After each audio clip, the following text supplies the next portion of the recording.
Hey everyone, I'm the storyteller, and I'm here to help you relax tonight. I know a lot of you use this video to fall asleep, so before we start, make sure to like the video and subscribe to the channel. Also, tell me in the comments, where are you from, and what time is it there? Now get comfortable, take a deep breath, and just relax. The abandoned mall. My name is Marcus, and what I'm about to share with you happened during my freshman year of college. Though even now, years later, I still feel my chest tighten whenever I think about that night. I had just turned 18 that fall, young and foolish enough to believe that nothing truly terrible could ever happen to someone like me. How wrong I was, and how quickly that illusion would shatter on a cold December night that started like any other but ended with all of us questioning everything we thought we knew about the world around us. I had moved to Riverside City in late August for my studies, leaving behind the comfort and familiarity of my small hometown where everyone knew everyone else's business, and the biggest danger was getting caught sneaking out past curfew by Mrs. Henderson, the neighborhood busybody. The transition to city life had been overwhelming at first, with its endless noise and constant movement, but by December I had settled into a routine that felt almost comfortable. I was living in Westwood Hostel, a sprawling 4-story building that housed nearly 200 students from various colleges across the city. The hostel had strict rules about everything from visitor hours to how loud you could play music, but after 4 months, I had learned which rules could be bent and which ones were absolutely unbreakable.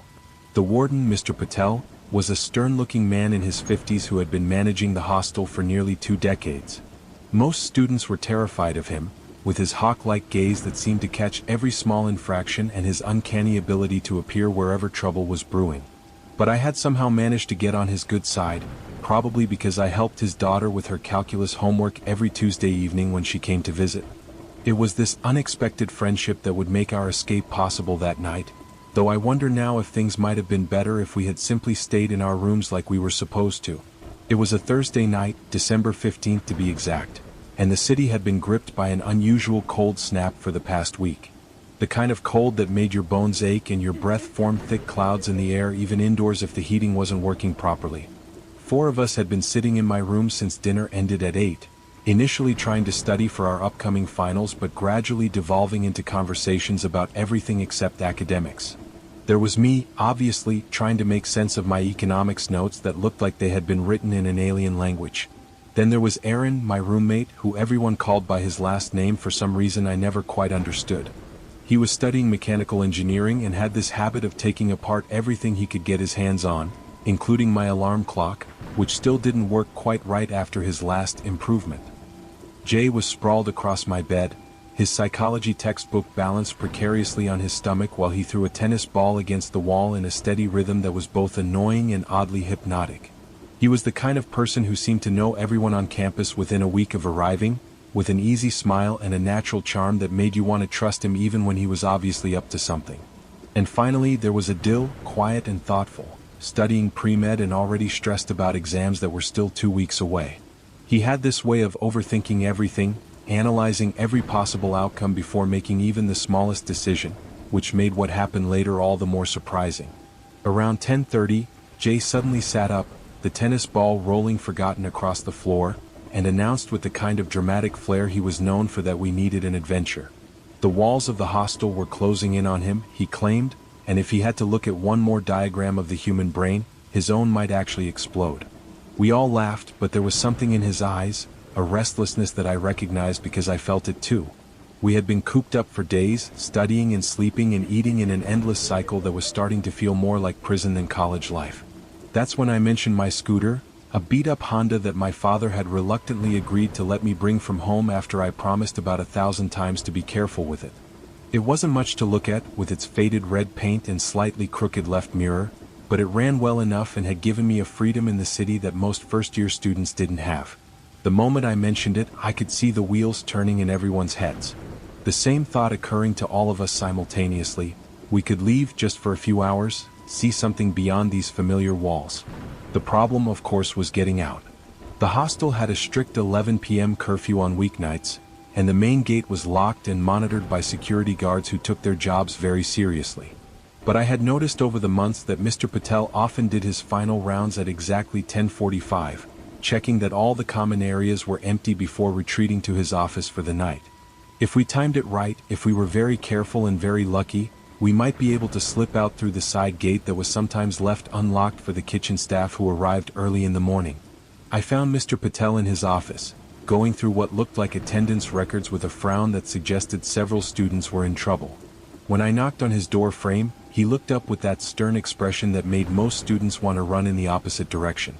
But when he saw it was me, his face softened slightly, though he still maintained his professional demeanor.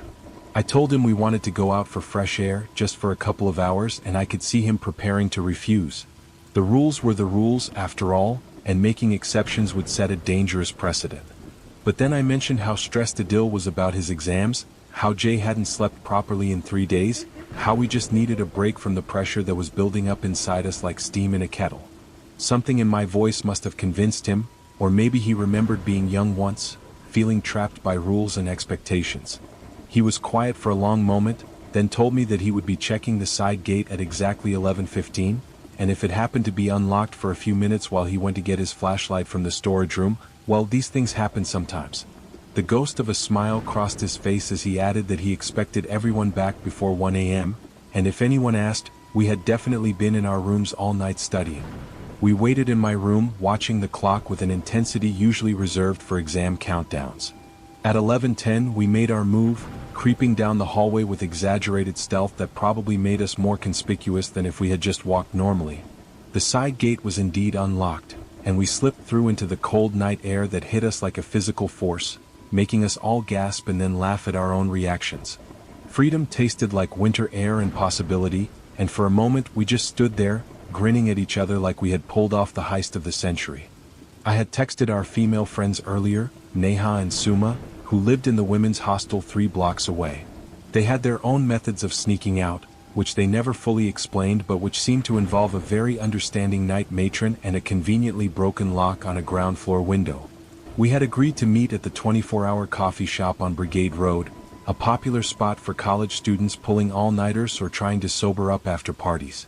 The ride there was an adventure in itself, with Aaron clinging to me like his life depended on it, constantly telling me to slow down even though I was barely going 30 kilometers per hour.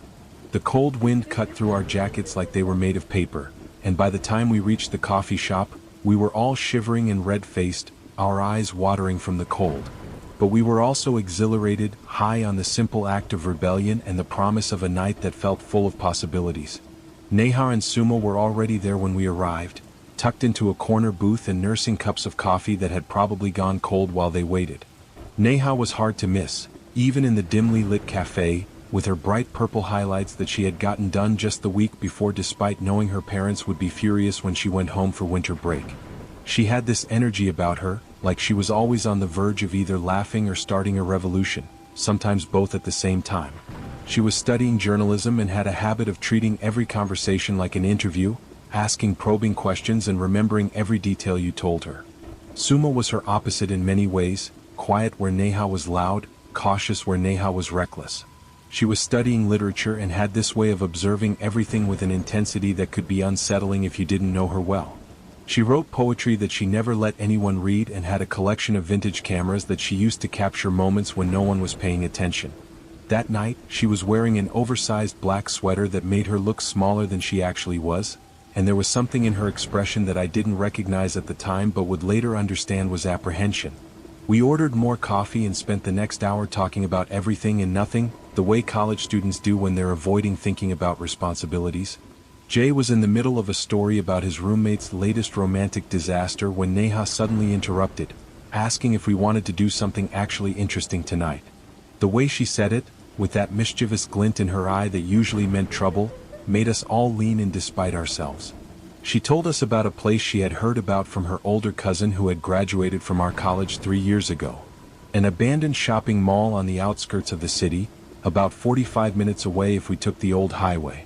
It had been closed for almost a decade, she said, after some kind of financial scandal involving the owners, and now it just sat there, empty and forgotten, slowly being reclaimed by nature.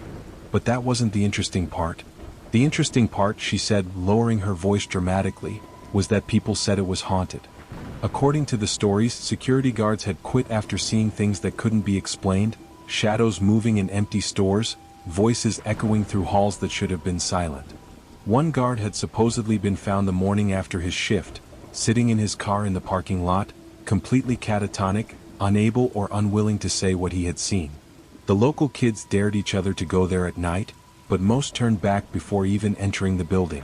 It was perfect, Neha declared, exactly the kind of adventure we needed to make this night memorable.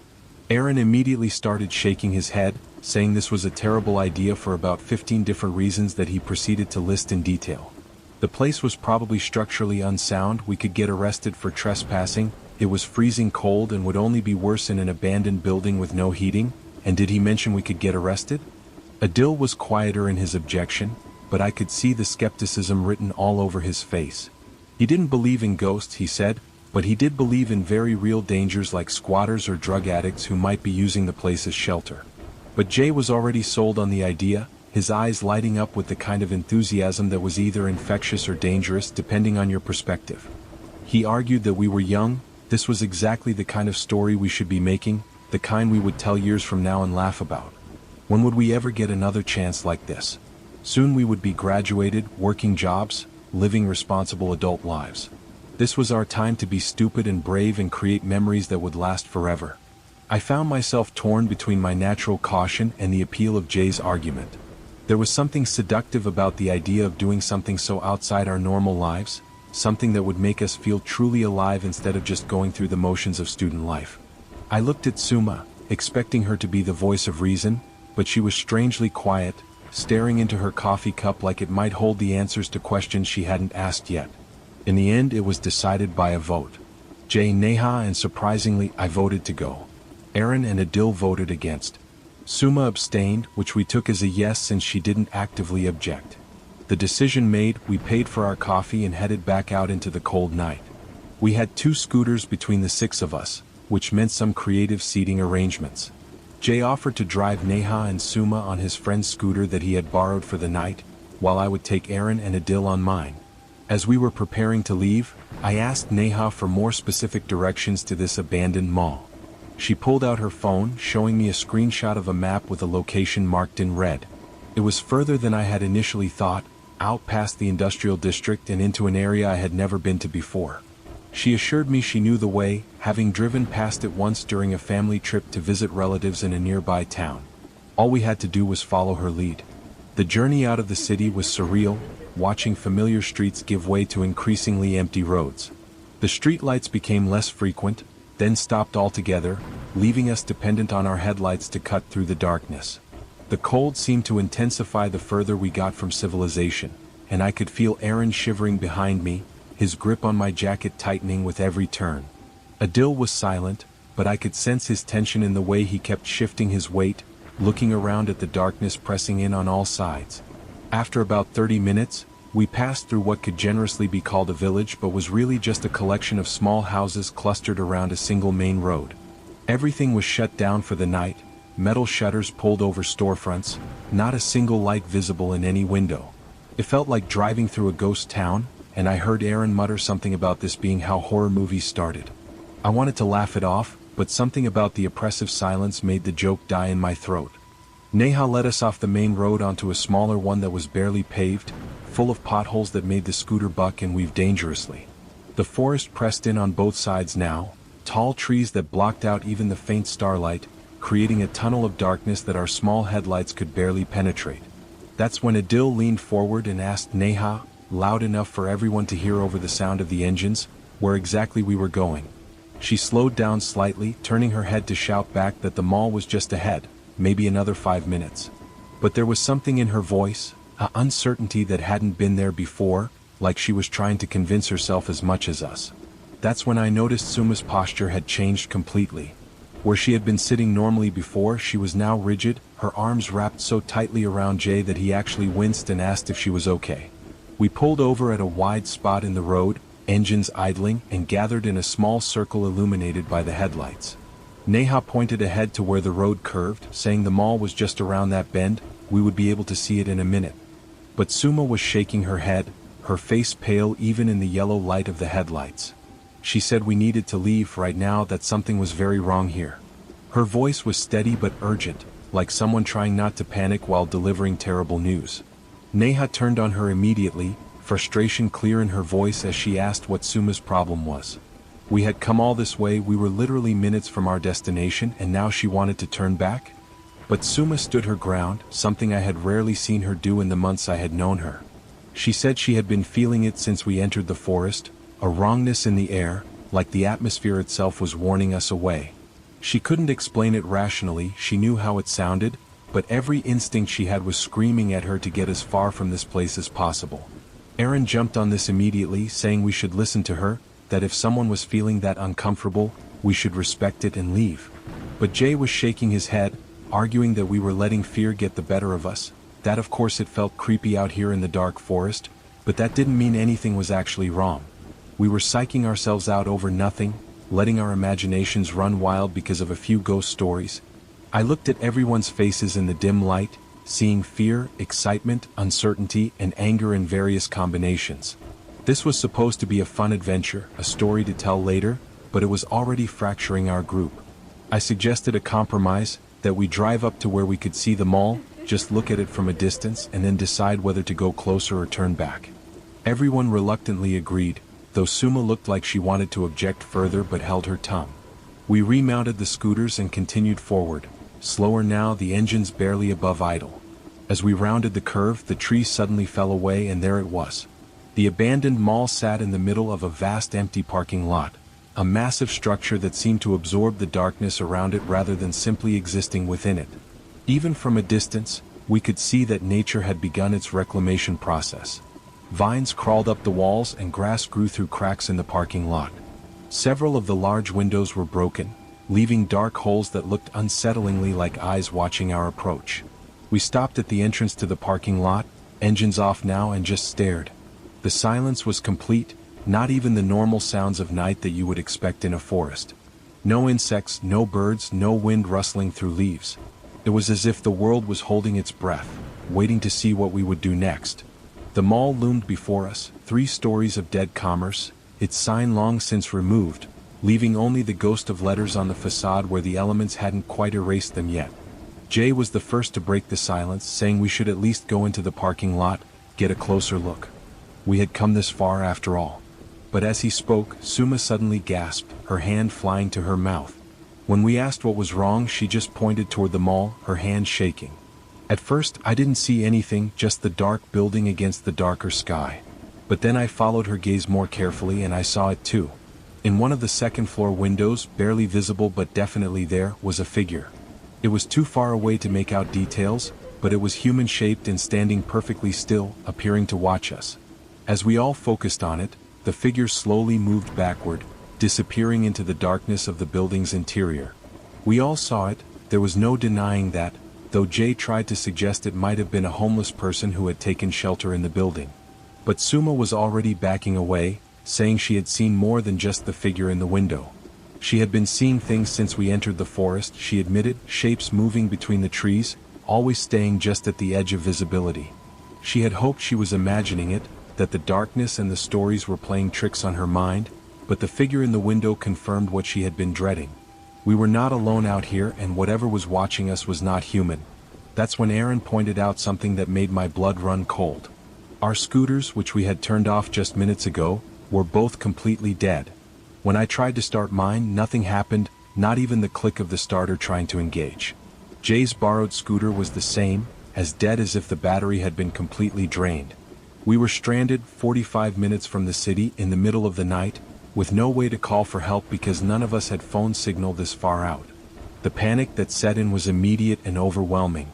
Adil started calculating how long it would take to walk back to the village we had passed, determining it would be at least 2 hours on foot. Aaron was examining the scooters with his engineering knowledge, trying to find some logical explanation for why both had failed simultaneously. Neha was apologizing profusely, saying she never should have suggested this place, that she had no idea it would be like this. But Suma had gone completely silent, staring at something behind us with an expression of pure terror. When we turned to look, we saw them. Figures, multiple figures, emerging from the tree line we had just driven through. They moved wrong, their gait unnatural, like they were puppets being controlled by someone who didn't quite understand how human movement worked. They were still distant, but they were definitely coming toward us, slowly but steadily.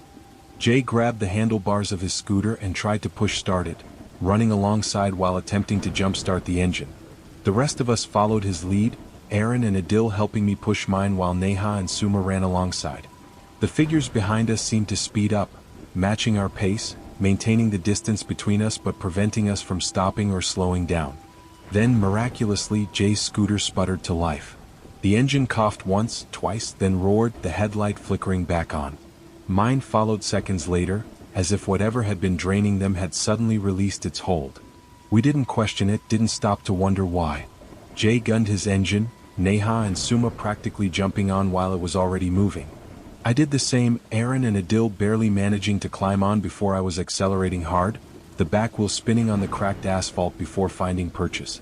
We raced back the way we had come, engine screaming in the night. I kept checking the mirrors, expecting to see those figures pursuing us, but there was nothing but darkness behind us.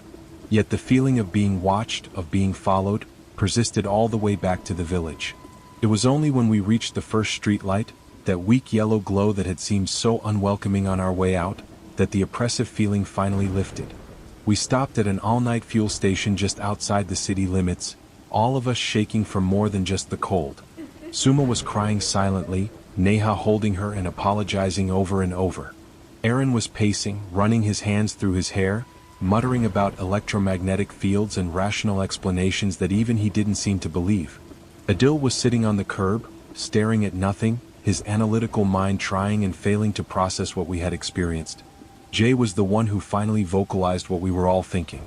Whatever we had encountered out there, whether it was supernatural or something else entirely, we had been incredibly lucky to escape.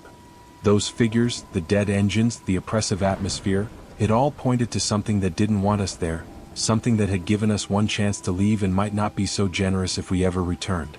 We made a pact that night, standing under the harsh fluorescent lights of the fuel station. We would never go back to that place, never speak of it to anyone who wasn't there, and never, ever, go looking for abandoned places at night again. We had touched something that existed at the edges of our normal world, something that had looked back at us and found us wanting, or perhaps just not worth the effort of pursuing beyond its territory. The ride back to the hostel was subdued, all of us lost in our own thoughts. We made it back just before 1 a.m., finding the side gate still unlocked as Mr. Patel had promised.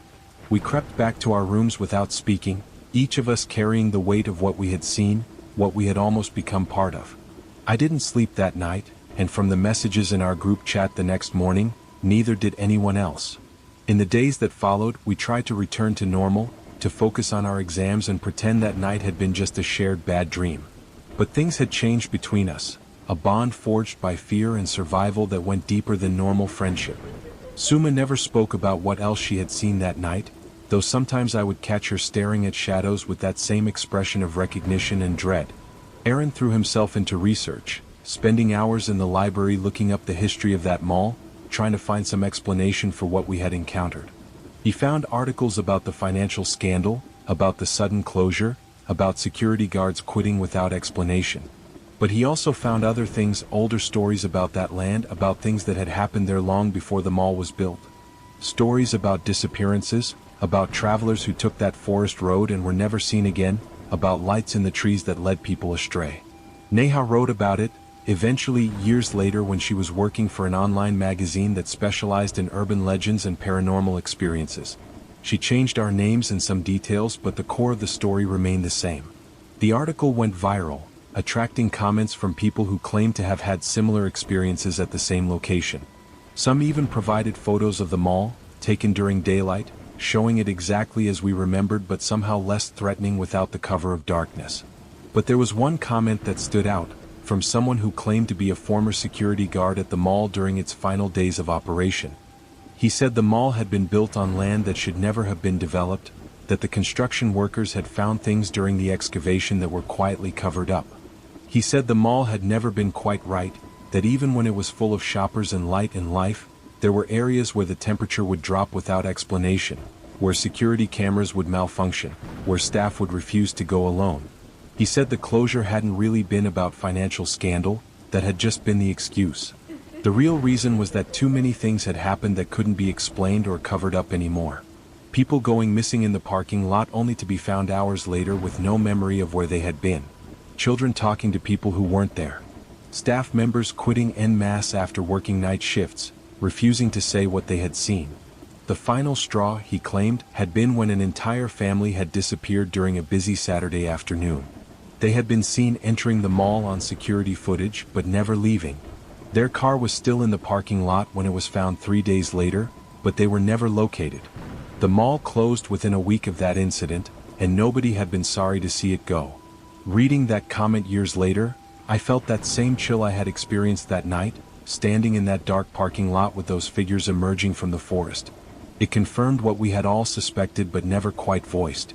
We had stumbled onto something that existed outside our normal understanding of the world, something ancient and patient and not entirely hostile, but certainly not friendly either. I still live in Riverside City, though I graduated years ago and now work in an office building not far from where that hostel used to be. They demolished it a few years back to build luxury apartments, though Mr. Patel still sends me holiday cards, always with a note asking if I'm staying out of trouble. Jay became a therapist, which surprises no one who knew him then, using his experience with fear and trauma to help others. Aaron is an engineer at a tech company, though he still spends his free time investigating paranormal claims with scientific equipment, trying to find rational explanations for the irrational. Adil became a doctor as planned, working in emergency medicine where his ability to stay calm under pressure serves him well. He told me once that nothing in the emergency room ever scared him as much as that night at the mall, that facing death and injury every day was somehow less unsettling than facing the unknown. Neha is a successful journalist, having built a career on investigating and reporting on unusual phenomena, though she never returned to that particular mall despite numerous requests from her readers. And Suma, quiet, observant Suma, became a novelist, writing horror stories that critics praise for their atmospheric tension and psychological depth.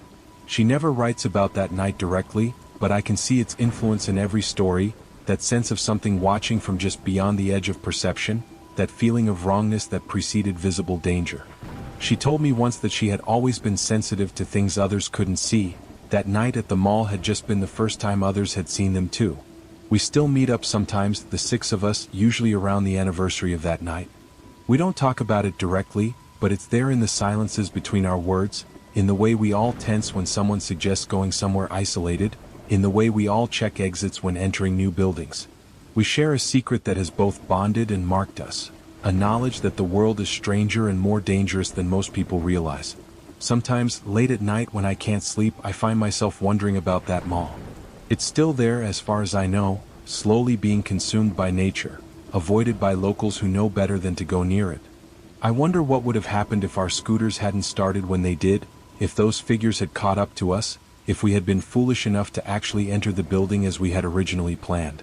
But mostly, I'm grateful that I'll never know the answers to those questions. The experience taught me something valuable about the nature of fear and curiosity. That sometimes, the bravest thing you can do is listen to your instincts and run. That not every mystery needs to be solved, not every abandoned place needs to be explored. That there are things in this world that exist in the spaces between what we know and what we believe, and sometimes, the wisest course of action is to leave them undisturbed. I've never been back to that area, never driven down that forest road, never even looked it up on a map. Some doors once closed should remain that way. Some experiences serve as warnings rather than invitations. And some stories like this one are meant to be shared not as entertainment but as cautionary tales, reminders that the world is vast and strange and full of things that we are better off not knowing. To this day, whenever I pass an abandoned building, I feel that familiar chill, that memory of standing in a dark parking lot watching shapes emerge from the forest. I drive on, windows up, doors locked, never stopping to investigate. Because I learned that night that some places are abandoned for reasons that have nothing to do with money or scandal or structural damage. Some places are abandoned because they should be, because they belong to something else, something that was there before us and will be there long after we're gone. And sometimes, on very cold nights like that December evening so many years ago, I dream about that mall. In my dreams, I'm back in that parking lot, but this time the scooters won't start at all. The figures from the forest move closer and I can finally see their faces, or what should be faces. And in those dreams, Suma turns to me with those wide, frightened eyes and says what she never quite managed to say that night. That the thing in the window, the figures from the forest, they weren't strangers to that place. They belonged there, and we were the intruders, the anomalies in their domain. I wake from those dreams gasping, heart racing, the taste of winter air and fear still sharp in my mouth. And I'm grateful, so deeply grateful, that we listened to Suma that night, that we ran when we did, that we escaped whatever fate awaited those who ventured too far into places where they were never meant to be. Because sometimes, the most important stories are the ones about the roads not taken, the doors not opened, the mysteries left unsolved. And this story, our story, is one of those, a reminder that sometimes the greatest adventure is simply making it home alive. The abandoned mall still stands, as far as I know, waiting in its clearing in the forest, watched over by things that move wrong and stand in windows and emerge from tree lines when curious visitors get too close. It will probably stand there until nature finally claims it completely, or until someone foolish enough ignores the warnings and ventures inside. But it won't be us. We learned our lesson that night, paid for our curiosity with fear that still lingers years later, and counted ourselves lucky that the price wasn't higher. This is why I'm sharing this story now, why I'm breaking our pact of silence after all these years. Because somewhere out there are other groups of young people, bored and restless and looking for adventure. And maybe, just maybe, one of them will read this and think twice before venturing into an abandoned place at night. Maybe they'll remember Suma's fear, Aaron's panic, the sound of engines that wouldn't start, the sight of figures moving through darkness within human gates. Maybe they'll choose the safer adventure, the one that doesn't risk touching the edge of something vast and unknowable and utterly indifferent to human life. Or maybe they won't listen, just as we didn't listen to our own better judgment that night. Maybe they'll need their own encounter with the inexplicable to teach them what we learned. But at least I'll have tried, at least I'll have added our voice to the chorus of warnings that surround places like that mall. Because some knowledge comes at too high a price, and some mysteries are better left unsolved, and some abandoned places are abandoned for very good reasons that have nothing to do with the stories we tell ourselves to make the world seem safer and more rational than it really is. The world is full of wonders and terrors in equal measure, and the wisdom is in knowing which is which and when to pursue and when to flee. We fled that night, and I've never regretted it, never wished we had been braver or more curious or more determined to solve the mystery of the abandoned mall. Because we're alive and we're whole, and we carry nothing worse than memories and dreams that fade a little more with each passing year. And in the end, when it comes to places like that mall, things like those figures, experiences like that night, that's the best outcome you can hope for. To escape, to survive, and to never, ever go back. The Cursed Doll. My name is Sarah, and I need to tell you about something that happened when I was 8 years old, something that changed my family forever and still makes me check every corner of a room before I can sleep. It was the summer of 2015, and I was living with my grandmother in a quiet neighborhood in the suburbs of Jacksonville, Florida. The days were long and humid, the kind of heat that made the air shimmer and stuck your clothes to your skin within minutes of stepping outside. I loved staying with my grandmother during summer breaks, away from the chaos of my parents' house where my 3 younger siblings created constant noise and motion. At grandmother's house, everything was peaceful, predictable, and safe, or at least it was until the woman across the street decided to give me a gift that would haunt my family for years to come. The woman's name was Mrs. Delacroix, though nobody in the neighborhood called her that. She was just the woman across the street, or sometimes, when the adults thought children weren't listening, that strange woman, or the bitter one. She had lived there for as long as anyone could remember, in a house that was identical to all the others on the street except for the way it seemed to repel visitors.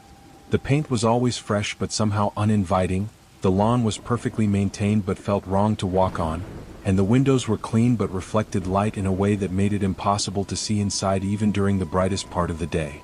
My grandmother had lived across from Mrs. Delacroix for 15 years, and in all that time, they had exchanged maybe a dozen words.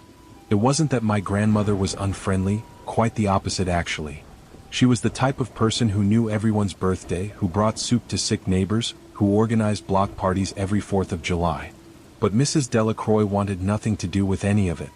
She would watch from her windows, always watching, with eyes that held something darker than simple disapproval. It was hatred, pure and focused, though none of us understood why. My mother had theories, of course. She thought perhaps Mrs. Delacroix had wanted to buy my grandmother's house before we moved in, or maybe there had been some long-forgotten slight that had festered over the years. My aunt believed it was jealousy, that Mrs. Delacroix couldn't stand seeing our large, happy family gathered for Sunday dinners and holiday celebrations while she remained alone in her perfect, empty house. But grandmother never speculated. She would simply shake her head when asked about it and say that some people chose to be unhappy, and there was nothing anyone could do to change that. I had been staying with grandmother for about 2 weeks that summer, helping her in the garden, reading books under the big oak tree in the backyard, and avoiding Mrs. Delacroix's stare whenever I played in the front yard. I had gotten used to the feeling of being watched, the way you might get used to a scratchy tag in your shirt, uncomfortable but bearable. That's why I was so surprised when, on a particularly hot Tuesday afternoon, Mrs. Delacroix called out to me as I was drawing with chalk on grandmother's driveway. Her voice was different than I expected, smoother and younger sounding than her weathered face suggested. She was standing at the edge of her property and she was smiling. In all my years of visiting grandmother, I had never seen Mrs. Delacroix smile. It transformed her face, but not in a pleasant way. It was like watching a mask crack, revealing something underneath that wasn't quite right. But I was 8 years old and had been taught to be polite to adults, so when she beckoned me over, I went. The walk across the street felt longer than it should have, like the distance was stretching with each step. The sun seemed hotter, the air thicker, and by the time I reached her, I was slightly dizzy and confused. She was holding something in her arms, cradling it like a baby, and as my eyes adjusted to what I was seeing, I realized it was a doll. But not just any doll. This was the most elaborate, detailed doll I had ever seen outside of a museum or antique store. She stood about 3 feet tall with a porcelain head and hands, the rest of her body made from what felt like stuffed cloth but had a weight to it that suggested something more substantial inside. Her hair was blonde, real human hair from the look and feel of it, styled in a shoulder-length bob with perfectly cut bangs that framed her painted face. The face itself was a work of art, with delicate features, rosebud lips, and glass eyes that seemed to catch and hold light in a way that made them appear almost alive. She wore a dress that looked like it had come from the 1950s, navy blue with white polka dots, pristine despite its apparent age. Mrs. Delacroix held the doll out to me, and her smile widened, showing teeth that were too white, too perfect for someone her age. She told me the doll's name was Annabelle, though she said it in a way that suggested the name meant something more than just a random choice. She said Annabelle had been waiting for the right little girl to come along, someone special, someone who would appreciate her properly. And she had chosen me. I remember wanting to refuse, every instinct in my young body telling me something was wrong with this situation, with this gift, with the doll itself. But Mrs. Delacroix's eyes held mine, and I found myself reaching out, taking the surprisingly heavy doll into my arms. The moment my hands touched the cold porcelain, I felt a shock run through me, not painful but unsettling, like static electricity but somehow more intentional. Mrs. Delacroix's smile grew impossibly wider, and she turned and walked back into her house without another word, leaving me standing on the sidewalk holding the doll. When I brought Annabelle back to grandmother's house, the reaction was immediate and confused. Grandmother came out of the kitchen, wiping her hands on her apron, and stopped dead when she saw what I was carrying. She asked where I had gotten it, and when I told her Mrs. Delacroix had given it to me, her face went through a series of expressions I couldn't quite read. Concern, suspicion, confusion, and something else, something that might have been fear. She called my mother immediately, and within an hour, my parents had arrived, along with my aunt who lived nearby. They all stood in grandmother's living room, staring at the doll I had placed on the couch, discussing in hushed tones what to do about this unexpected gift. My father thought we should return it immediately, that accepting gifts from someone who had shown nothing but hostility for years was asking for trouble. My mother worried about offending Mrs. Delacroix, potentially making the situation worse. My aunt suggested we simply donate it to charity, let it be someone else's concern. But grandmother was quiet through all of this, studying the doll with an intensity one had never seen from her before. Finally, she said we should keep it, at least for now. Rejecting the gift might be seen as an insult, and Mrs. Delacroix was already unpleasant enough without giving her a reason to escalate. Besides, it was just a doll, however expensive and unusual it might be. What harm could it do? The first few days were normal enough. I placed Annabelle in the corner of the guest room where I was sleeping, facing the wall because something about those glass eyes made me uncomfortable. I tried to play with her once the way I did with my other dolls, but she was too heavy, too rigid, and those eyes seemed to judge every move I made. so she stayed in the corner and I did my best to ignore her. But ignoring her became increasingly difficult. I would wake up in the middle of the night with the distinct feeling that someone was watching me, only to find Annabelle exactly where I had left her, facing the wall, perfectly still. But the feeling persisted, growing stronger each night until I could barely sleep. I started having nightmares, vivid dreams where the doll would move when I wasn't looking, turning her head to track my movements, her painted lips moving as if trying to speak. My behavior began to change in ways that worried my grandmother. I became jumpy, nervous, constantly looking over my shoulder. I refused to be alone in the room with the doll, and eventually refused to sleep in the guest room at all, choosing instead to sleep on the couch in the living room. My appetite decreased, and I started having crying fits over minor frustrations, completely unlike my usually cheerful disposition. But what happened to me was nothing compared to what started happening to grandmother. It began with small things, misplaced items that would turn up in odd locations, sounds in the night that she dismissed as the old house settling. Then came the mood changes. My grandmother, who had always been the most stable, cheerful person I knew, began to have dark periods where she would sit and stare at nothing, tears rolling down her cheeks for no reason she could explain. The depression that settled over her was like a physical weight, visible in the way she moved, the way her shoulders curved inward as if protecting herself from some invisible blow. She stopped tending her beloved garden, stopped cooking the elaborate meals she was known for, stopped singing the old songs she used to hum while working around the house. She would stand at windows for hours, looking out at nothing, or perhaps at something only she could see. Then came the hallucinations. At first she tried to hide them, but it became impossible when she started reacting to things that weren't there. She would have conversations with people who had been dead for years, casual exchanges as if they were sitting right there in the room with her. She would suddenly scream and point at empty corners, claiming there were spiders, huge ones covering the walls. She would refuse to go into certain rooms, saying they were on fire. Could we not see the flames? The worst incident happened about 3 weeks after the doll arrived. I woke up one night to find grandmother standing in the living room where I was sleeping on the couch, but she wasn't looking at me. She was staring at something in the kitchen, her face a mask of absolute terror.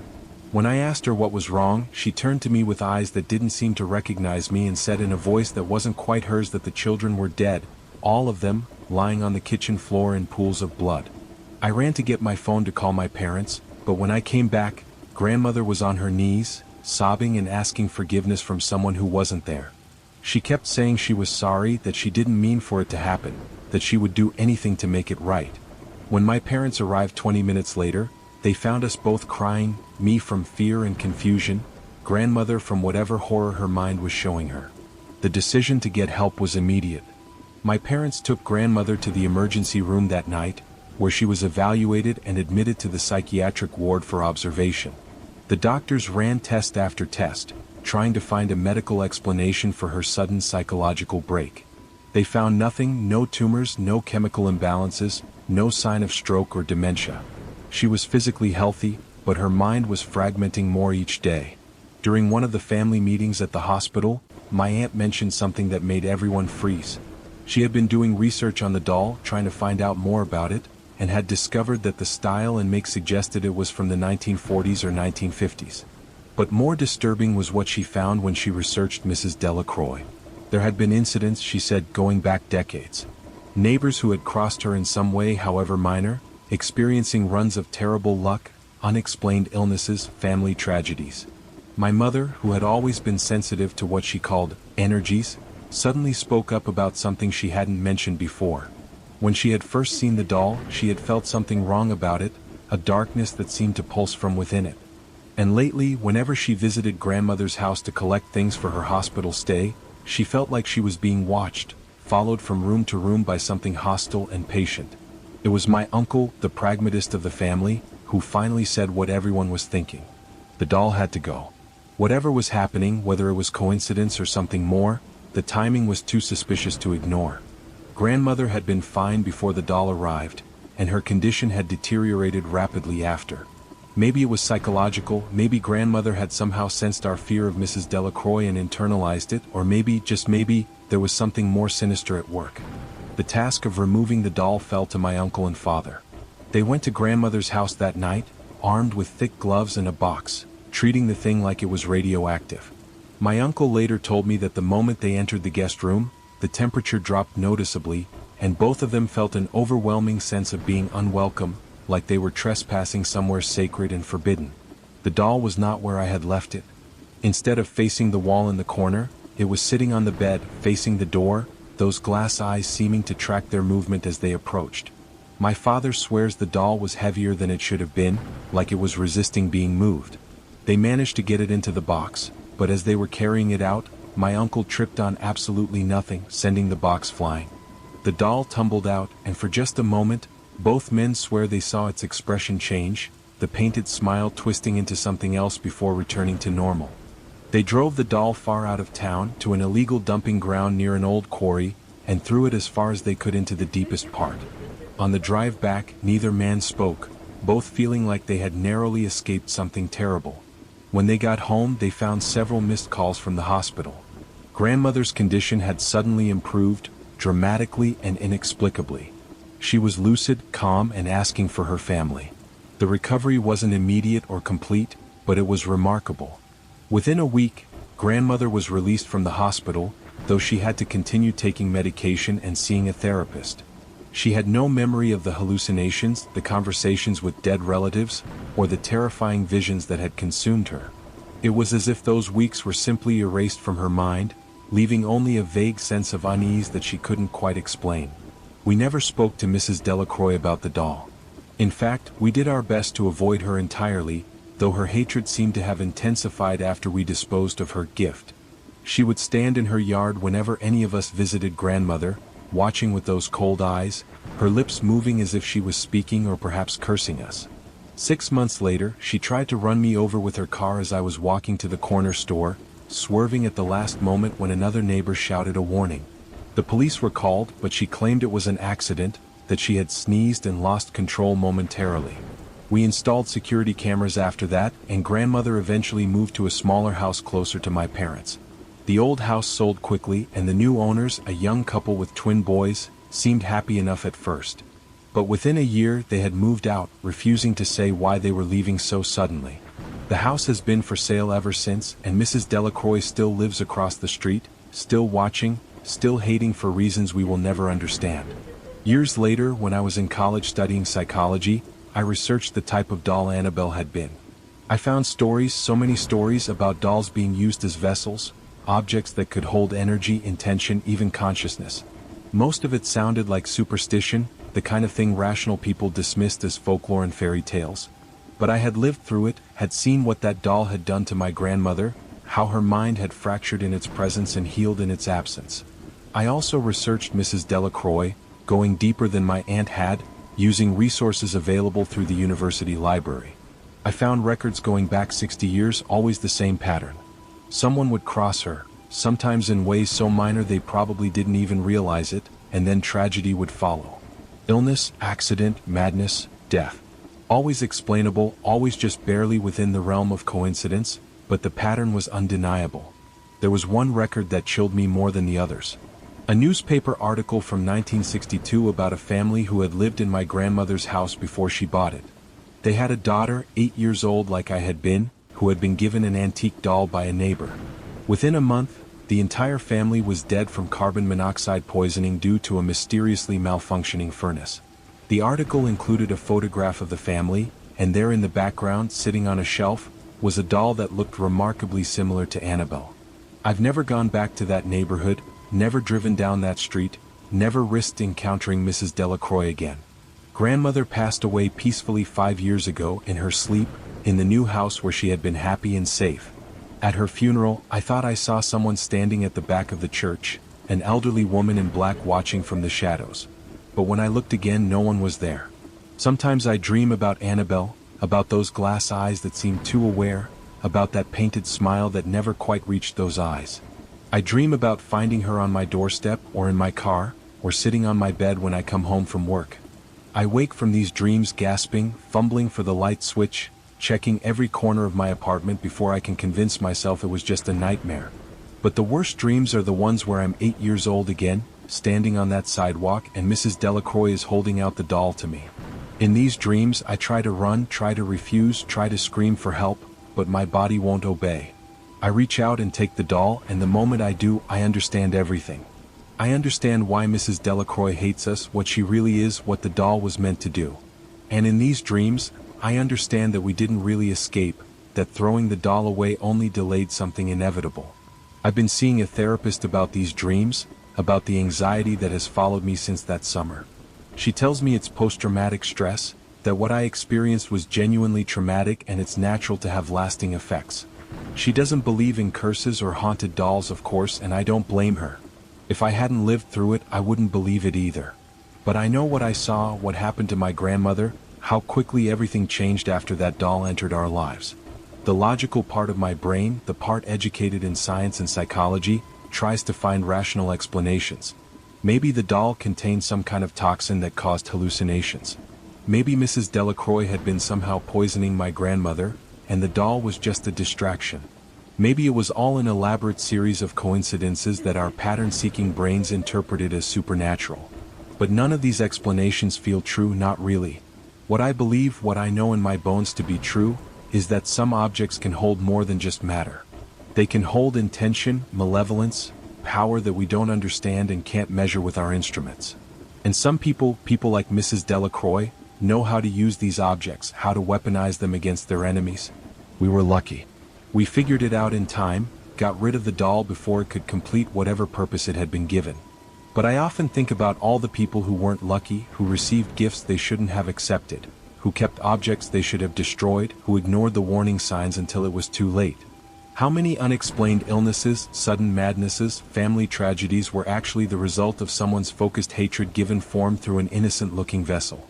I work as a social worker now, specifically with elderly clients, and I've seen how isolation and bitterness can consume people.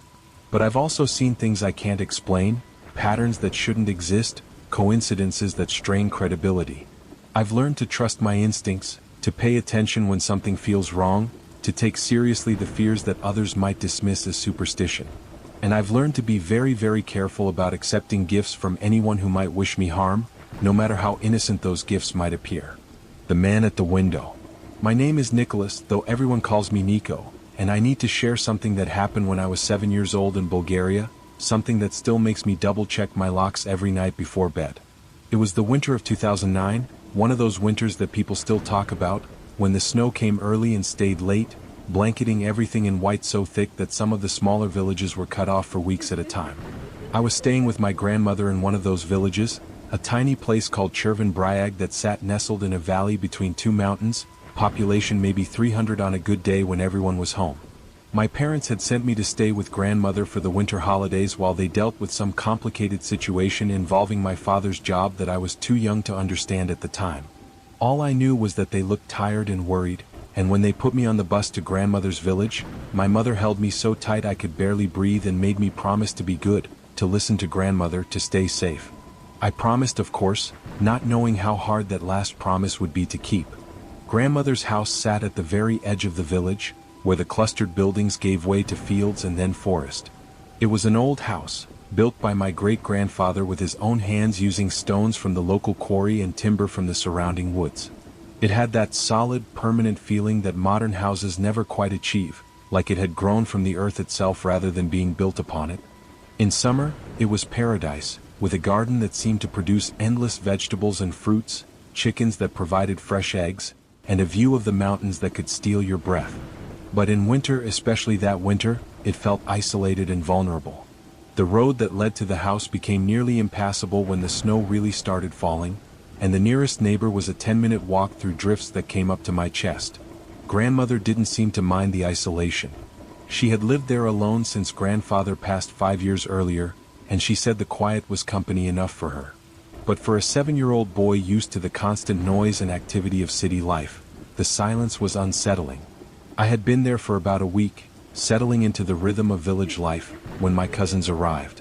There was Maria, who was 5 and never stopped talking except when she was asleep, and Stefan, who was 6 and had this unnerving habit of staring at things for uncomfortable lengths of time without blinking. Their parents, my aunt and uncle, had dropped them off for a few days while they went to Sofia for some medical appointment. Suddenly, the too-quiet house was filled with noise and chaos, and I was grateful for the company. The village itself was the kind of place that seemed frozen in time. There was one main street that ran through the center, with a small square where an old communist-era statue still stood, though nobody could remember who it was supposed to represent anymore. The shops were basic, just a general store that sold everything from bread to bootlaces, a small cafe that was really just someone's front room with a few extra tables, and a church that was older than anything else in the village, its bells cracked but still ringing every Sunday. Everyone knew everyone, which could be both comforting and suffocating. You couldn't walk down the street without 3 different grandmothers asking after your health, your studies, your parents, and whether you were eating enough. The men gathered at the cafe to play cards and discuss politics with the kind of passion that suggested they believed their opinions might actually change something. The children, when there were any around, ran wild through the streets and fields, creating their own world within the adult one that surrounded them. That particular evening started like any other. We had spent the day playing in the snow, building a fort that we defended against imaginary invaders until our fingers were numb and our cheeks burned with cold. Grandmother had made us thick soup and bread for dinner, and we had sat around her ancient television watching some Bulgarian folk dancing program that none of us were really interested in but that seemed to make grandmother happy. As night fell, a group of older kids from the village knocked on the door, asking if we wanted to come out to the square. There was going to be music, they said. Someone had brought a speaker and they were going to have an impromptu party despite the cold. Grandmother looked uncertain, but the oldest of the group, a responsible girl named Elena who was probably 15, promised to watch over us. The square was visible from grandmother's kitchen window, and we wouldn't be gone long. So we bundled up in our heaviest coats, wrapped scarves around our faces until only our eyes were visible, and ventured out into the night. The cold was sharp and immediate, the kind that makes your lungs ache with each breath. But the square was alive with activity, maybe 20 kids of various ages, the older ones having clearly snuck some alcohol from their parents' supplies, though they kept it away from us younger ones. We played games, running and sliding on the packed snow, our laughter echoing off the surrounding buildings. Someone had indeed brought a speaker, and tinny pop music competed with the traditional songs that drifted from the cafe where the adults were having their own gathering. It felt like the whole village was out that night, despite the cold, as if everyone had collectively decided that winter wouldn't keep them locked indoors. I lost track of time, the way children do when they're having fun, but eventually I realized it had gotten late. The older kids were getting rowdier, and some of the younger ones had already been collected by their parents. My cousins were starting to flag, Maria's endless chatter reduced to occasional whimpers about being cold, and Stefan had that glassy-eyed look that meant he was about to fall asleep standing up. That's when I noticed him, the man standing at the edge of the square, just outside the circle of light cast by the single street lamp that actually worked. He wasn't dressed like the villagers, who all wore practical, heavy clothing suited to farm work and harsh weather. His coat was thin and city-styled, and he wasn't wearing a hat despite the freezing temperature. But it was his posture that really caught my attention. He was swaying slightly, not like he was dancing to the music, but like he was having trouble standing straight. As we gathered my cousins to head home, the man started walking toward us. His gait was unsteady, each step deliberate but not quite landing where it seemed like it should. As he got closer, I could see his face in the dim light, and something about it made my stomach clench with an instinctive fear I couldn't name. His eyes weren't focusing properly, sliding past us and then snapping back like he was having trouble keeping track of where we were. He stopped directly in front of Maria, swaying more pronouncedly now, and looked down at her with those unfocused eyes. When he spoke, his words were slurred but clear enough to understand. He said she was pretty, that she should come to his house, that he had candy there, special candy just for good little girls. The words themselves were mundane, the kind of thing that might sound harmless in daylight from someone you knew, but coming from this stranger in the dark, with that unsteady sway and those sliding eyes, they were terrifying. Maria, for once in her life, was completely silent, pressing back against Stefan who had gone rigid beside her. I felt frozen, my 7-year-old brain trying to process what was happening, knowing something was very wrong but not quite understanding what. The older kids had noticed something was off and were starting to move toward us, but they were still too far away. That's when training kicked in, the lessons every parent drills into their children about strangers, about safety, about when to be polite and when to run. I grabbed Maria's hand with my right and Stefan's with my left, and I started walking away, quickly but not running, not yet. The man followed, his unsteady gait somehow keeping pace with us. He kept talking, his voice getting louder, more insistent, saying things about his house, about candy, about being friends. When we reached the edge of the square, where the light faded into darkness, I made a decision that might have saved our lives. I told my cousins to run, and we did, our shorter legs pumping through the snow, heading for grandmother's house that suddenly seemed impossibly far away. Behind us, I could hear the man shouting something, and then the voices of the older kids yelling at him, but I didn't look back. The path to grandmother's house had never seemed longer. Every shadow could hide danger, every sound might be pursuit. Maria was crying now, her breath coming in gasping sobs that seemed too loud in the quiet night. Stefan was silent, but his hand in mine was trembling, whether from cold or fear I couldn't tell. My own heart was pounding so hard I thought it might burst from my chest. When we finally reached the house, I fumbled with the gate latch, my frozen fingers refusing to cooperate. The gate was locked, and for a moment, panic threatened to overwhelm me. Then I remembered the spare key grandmother kept under a fake rock by the fence post. But before I could reach for it, I heard footsteps behind us, uneven but determined. The man had followed us. He stood at the edge of grandmother's property, swaying more violently now, and in the moonlight, I could see his face more clearly than I wished. There was something wrong with it beyond the unfocused eyes and slack expression.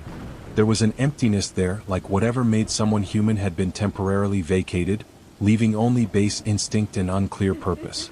I did the only thing I could think of. I started helping my cousins over the fence. It wasn't tall, maybe chest high on an adult, but for us it required effort.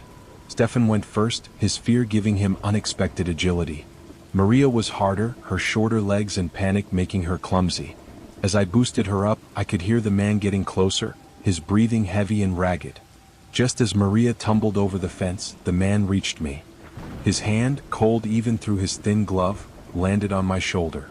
Up close, the wrongness was even more apparent. His pupils were dilated despite the darkness, and there was a smell coming off him, sweet and chemical and utterly wrong. He leaned down, his face inches from mine, and whispered something I couldn't understand, words that weren't quite Bulgarian, weren't quite anything. Terror gave me strength I didn't know I had. I twisted away from his grip and scrambled up the fence, my coat tearing on a protruding nail. I could feel him grabbing at my legs as I went over, but I kicked wildly and felt my boot connect with something soft. There was a grunt of pain, and then I was over, tumbling into the snow on the other side. We ran to the front door, and I grabbed the key from under the mat where grandmother always kept it despite everyone telling her it wasn't safe. My hands were shaking so badly it took 3 tries to get the key in the lock. Behind us, we could hear the man at the fence, the wood creaking as he tried to climb it. But drunk or drugged or whatever he was, he couldn't manage it. We burst through the door, and I slammed it behind us, turning the lock and then, remembering every horror movie I'd ever secretly watched, pushing a chair against it for good measure. Grandmother appeared from the kitchen, took one look at our terrified faces, and immediately went into protection mode. She grabbed the ancient shotgun from above the fireplace, one I'd always assumed was just decoration, and loaded it with practiced efficiency that suggested a past I knew nothing about. She positioned us in the back room, telling us to stay quiet and not come out no matter what we heard. Then she went to the front window, pushing the curtain aside just enough to see out. I couldn't help myself. I crept to the doorway and peered around the corner, watching her silhouette against the window, the gun held ready but not raised. The man was still out there. He had given up on the fence and was now just standing in the road, staring at the house. Even from inside, I could hear him muttering, a constant stream of words that rose and fell like waves. Occasionally he would shout something clearer, demands to come out, to play, to be friends. The words were those of childhood, but the voice was all wrong, adult and broken and terrifying. Other lights began to appear in windows along the road as neighbors noticed the disturbance. Someone must have called someone because about 20 minutes later, 2 men from the village arrived, including Elena's father who was built like a bear and feared nothing. They approached the man carefully, trying to talk to him, but he suddenly became violent, swinging wildly at them. It took both men to subdue him, and even then he kept struggling, screaming now about his house, about children, about things that made no sense. They held him down in the snow until someone with a car arrived to take him away. The whole village was out by then, watching from doorways and windows, and in the morning, everyone would have their own version of what had happened. The police came the next day, 2 officers from the larger town nearby who looked tired and cold and eager to finish their investigation. They told grandmother that the man had been identified as someone from the city who had been reported missing by his family 3 days earlier. He had a history of mental illness and had apparently stopped taking his medication, leading to what they called a psychotic break. But then they told us something that made everything infinitely worse. When they had searched the area where the man claimed his house was, they had found a makeshift shelter in the woods, just a tarp stretched between trees. Inside, they had found things that suggested he had been planning something, though the officers wouldn't say exactly what. They just exchanged meaningful looks and told grandmother we had been very smart to run when we did. The man was taken to a psychiatric facility, and we never saw him again. But the story spread through the village and beyond, growing with each telling. Some versions had him as an escaped convict, others as a child snatcher who had taken victims before. The truth was probably simpler and sadder, a sick man who needed help but had fallen through the cracks of the system. But knowing that didn't make the memory any less terrifying. My cousins left the next day, their parents cutting their trip short when they heard what had happened. Maria didn't speak for the entire car ride home, her usual chatter replaced by a silence that worried everyone. Stefan developed a fear of strangers that took years to overcome. And me? I learned that monsters were real, they just didn't look like the ones in fairy tales. I stayed with grandmother for another week, but it wasn't the same. The house that had felt isolated before now felt exposed, vulnerable. Every sound at night could be footsteps, every shadow could hide danger. Grandmother slept with the shotgun beside her bed and had new locks installed on all the doors and windows, even though the man was gone, locked away where he couldn't hurt anyone. The village itself changed too. Parents who had let their children roam freely now kept them close, watching from doorways as they played. The evening gatherings in the square stopped, everyone preferring the safety of their own homes once darkness fell. Trust, once given freely in a place where everyone knew everyone, now had to be earned, and even then, it came with conditions and curfews. When my parents came to collect me, they looked even more tired than when they had dropped me off. They had heard what happened, of course the story had traveled quickly through our extended family network.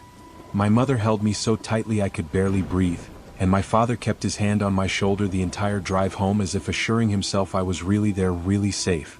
Years later, when I was old enough to understand more about the world and its dangers, I asked grandmother about that night, about how she had known exactly what to do. She told me that when you live in an isolated place, you learn to be prepared for anything. She told me about other incidents over the years, strangers who had passed through with bad intentions, locals who had drunk too much and become dangerous. The shotgun, she said, had been her husband's, and he had taught her to use it not for hunting but for protection. She also told me something that chilled me retroactively. The police had shared more details with her that they hadn't thought appropriate for children. The man had indeed been planning something terrible. In his makeshift shelter, they had found photographs of children from various villages, including some from ours, taken from a distance with a long lens. They had found notebooks filled with observations, schedules, routines. He had been watching, planning, waiting for an opportunity. We had been that opportunity. 3 children, out at night, separated from the group, heading to an isolated house. If we hadn't run when we did, if we had been just a little slower, if the fence had been just a little lower, if grandmother hadn't been the formidable protector she was, the story would have ended very differently. The thought of what could have happened still makes me feel sick, even all these years later. I'm an adult now, living in a city much larger than the one I grew up in, with my own children who are approaching the age I was during that winter in the village.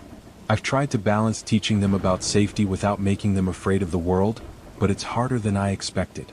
How do you explain that most people are good, but some aren't, and you can't always tell the difference until it's too late? I've never taken my children to stay with grandmother in the village, though she asks every year. I make excuses about work, about school schedules, about the difficulty of travel. But the truth is, I can't shake the memory of that night, of how quickly safety turned to danger, of how thin the line is between a normal evening and a nightmare. The village itself has changed dramatically in the intervening years. Many of the young people left for cities, seeking education and opportunities that a small mountain village couldn't provide. The old people are dying off, and with them, the traditions and connections that held the community together. The last time I visited, half the houses were empty, their windows dark and gardens overgrown. But grandmother remains, now in her 80s but still fierce, still protective. She tells me the village is safer now, that there are cameras on the main street, that the police patrol more regularly. But she still sleeps with the shotgun beside her bed, still locks every door and window at night, still watches from her kitchen window when the few remaining children play in the square. Sometimes I dream about that night, but in my dreams, we don't run fast enough. In my dreams, the man catches us and I wake up gasping, my adult body responding to a child's terror. My therapist says it's post-traumatic stress, that experiences like that leave marks that never fully fade. She's probably right, but knowing the clinical term for it doesn't make the dreams any less vivid or the memories any less sharp. What haunts me most is not just what happened, but what almost happened. We were so close to becoming statistics, another tragic story that people would shake their heads over before moving on with their lives. 3 children who disappeared one winter night, their bodies found days or weeks later, or perhaps never found at all. Our families destroyed, our futures erased, all because we happened to cross paths with someone whose mind had broken in dangerous ways. I've researched the man since then, using the internet to find information that would have been impossible to access back then. His name was Dmitry Volkov, and he had been a mathematics professor at a university in Sofia before his illness manifested. He had a wife and 2 daughters who had left him when his behavior became erratic and threatening. He had been hospitalized multiple times but always released when the medication stabilized him. The last hospitalization had been just a month before he appeared in our village. He had been released into outpatient care, but he had stopped taking his medication almost immediately, convinced that it was poisoning him, stealing his thoughts. His family had reported him missing when he didn't show up for a scheduled appointment, but by then he was already wandering the mountains, his mind fracturing further with each passing day. I found an article about what happened to him after that night. He was committed to a long-term psychiatric facility where he spent 3 years before his heart gave out. The article mentioned that he never fully recovered his sanity, spending his days writing elaborate mathematical equations on any surface he could find, equations that made no sense, that led nowhere, that were just the broken remnants of a brilliant mind that had turned against itself. I feel pity for him now, something my 7-year-old self never could have imagined feeling. He was sick, not evil, though the distinction wouldn't have mattered if he had caught us that night. Mental illness took his mind, but it could have taken our lives. It's a reminder that danger doesn't always come from malice. Sometimes it comes from sickness, from broken systems, from the failure of society to protect both the ill and the innocent. But pity doesn't erase fear, and understanding doesn't undo trauma. I still check my locks obsessively. I still feel my heart race when I see someone walking unsteadily on the street. I still grab my children's hands a little too tightly when we're out at night. These are the scars that night left on me, invisible but permanent, shaping the adult I became in ways I'm still discovering. My cousins carry their own scars. Maria became an anxious adult, always checking exits, always sitting where she can see the door. She works as a teacher now, and she's fierce about protecting her students, perhaps too fierce sometimes. Stefan became a police officer, which surprised no one who knew what had happened to him. He says he wants to be the person who stops the bad things from happening, who arrives in time to help. And me? I became a writer, perhaps inevitably. I tell stories, some true, some fiction, all of them attempts to make sense of a world where terrible things can happen for no good reason. This story, the one I'm telling now, is my attempt to exorcise that night, to take control of a narrative that for too long controlled me. But even as I write this, even as I try to craft meaning from chaos, I know that some experiences resist explanation, resist narrative tidiness. That night in the Bulgarian village when I was 7 years old taught me that the world is not safe, that danger can come from anywhere, that sometimes the only thing standing between children and harm is luck, quick thinking, and a grandmother with a shotgun. It's not a comfortable lesson, but it's a necessary one. The world contains both beauty and horror, often in the same places, sometimes in the same people. We cannot protect ourselves or our children from all danger, but we can be prepared, we can be vigilant, and we can be ready to run when every instinct screams that something is wrong. That's what saved us that night, not heroics or strength, but the simple animal instinct to flee from danger. We ran, and because we ran, we lived to grow up, to have our own children to tell the story.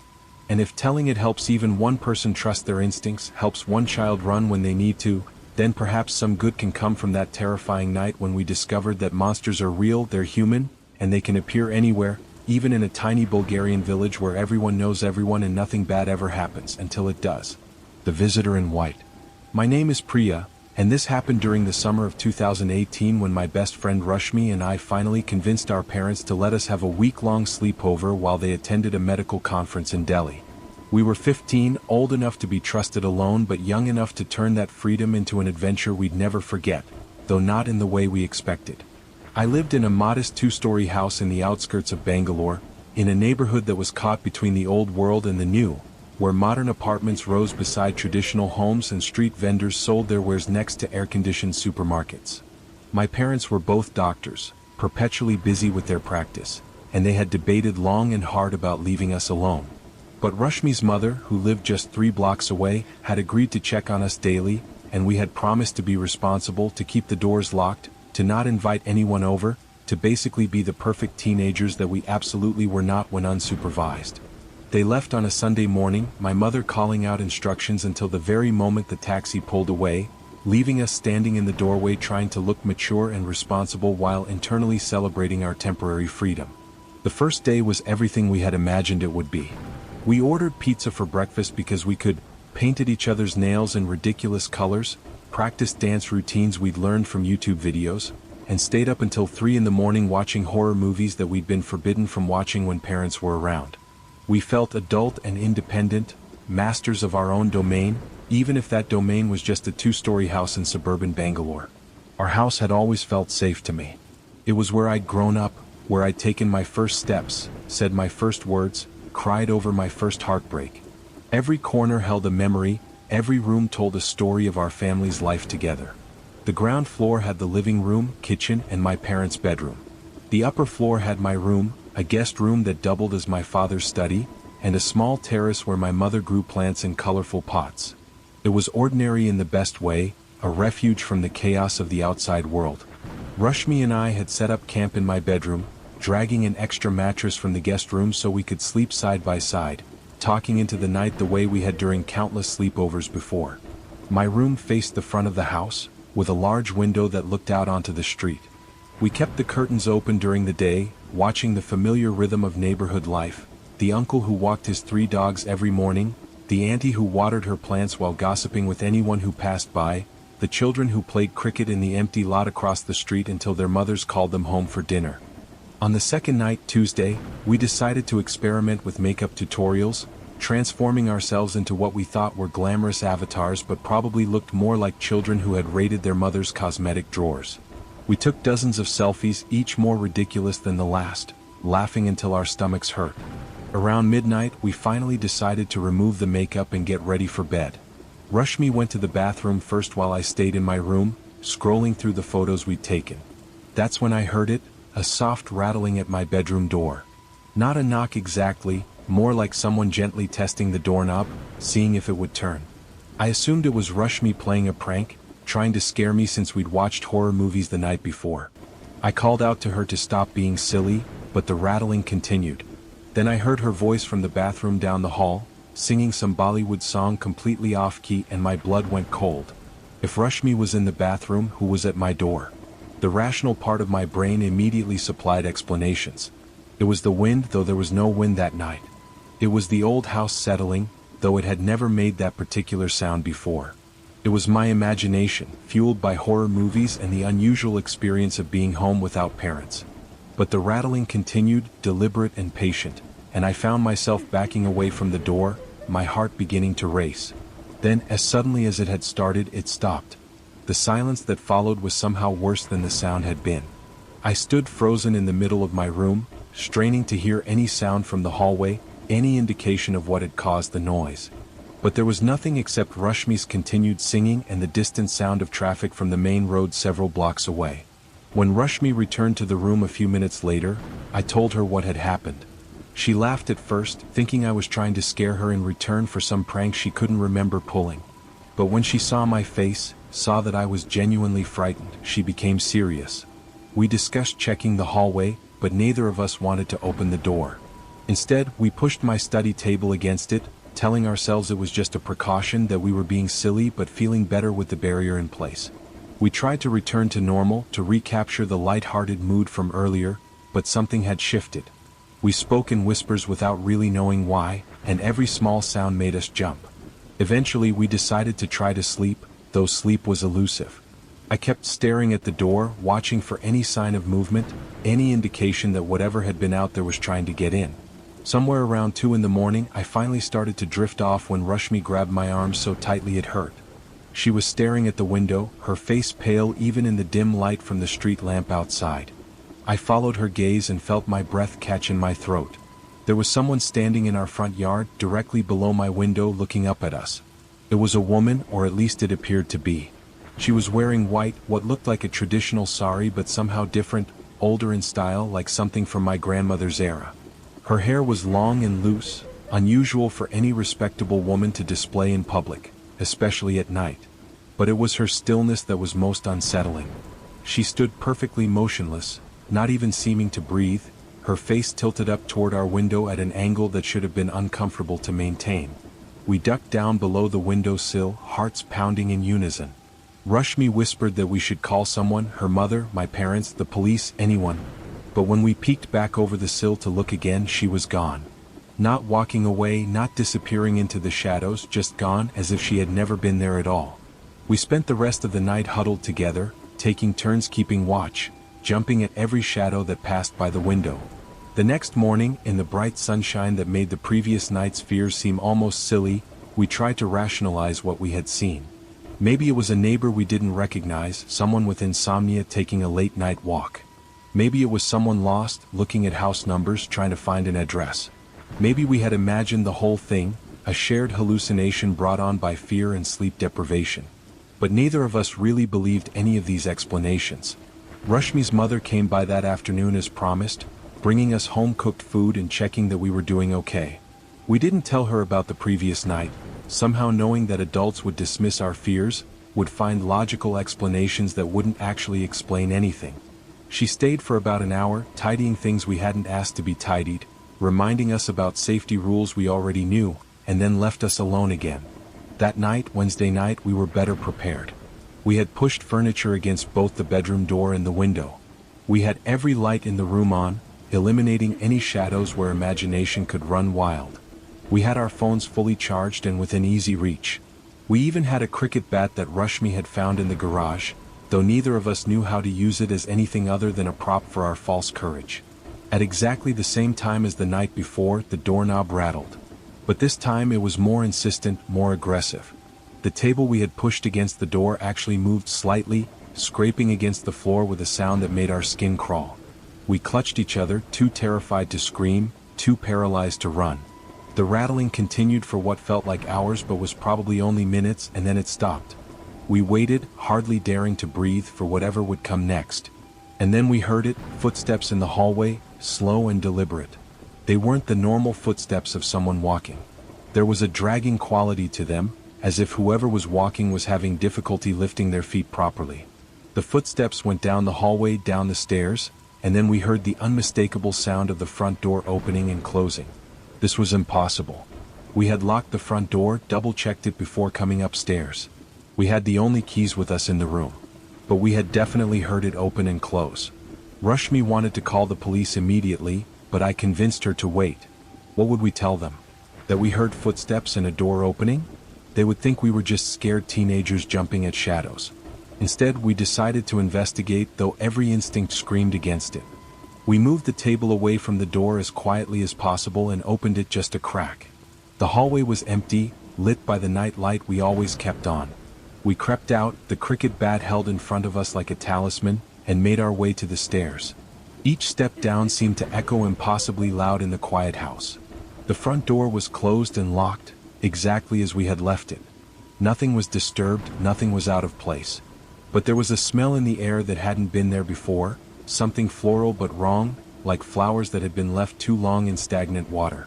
We checked every room on the ground floor, turning on every light, looking in every corner, but found nothing and no one. We retreated back to my room, confused and terrified in equal measure. The rest of the night passed without incident, but neither of us slept. We sat with our backs against the wall, watching both the door and the window, waiting for something to happen. When the sun finally rose, we were exhausted but relieved, feeling like we had survived something, though we weren't sure what. Thursday during the day we tried to maintain normal life. We watched movies, cooked simple meals, and studiously avoided talking about what was happening at night. But as evening approached, the dread began to build again. We considered leaving, going to Rashmi's house, or calling our parents to come home early. But there was something that kept us there, maybe pride, maybe curiosity, maybe the simple fact that we didn't know how to explain what was happening in a way that would be believed. That night, we decided to be proactive.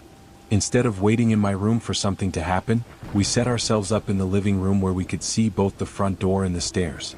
We had every light in the house on, making it bright as day inside. We had our phones, the cricket bat, and a kitchen knife that we hoped we wouldn't have to use. We were ready for whatever came. At midnight, nothing happened. The doorknob to my room upstairs didn't rattle because we weren't there to hear it. But at 12:30 we heard something else, something worse. Footsteps on the terrace above us, slow and measured, walking from one end to the other. This was impossible too.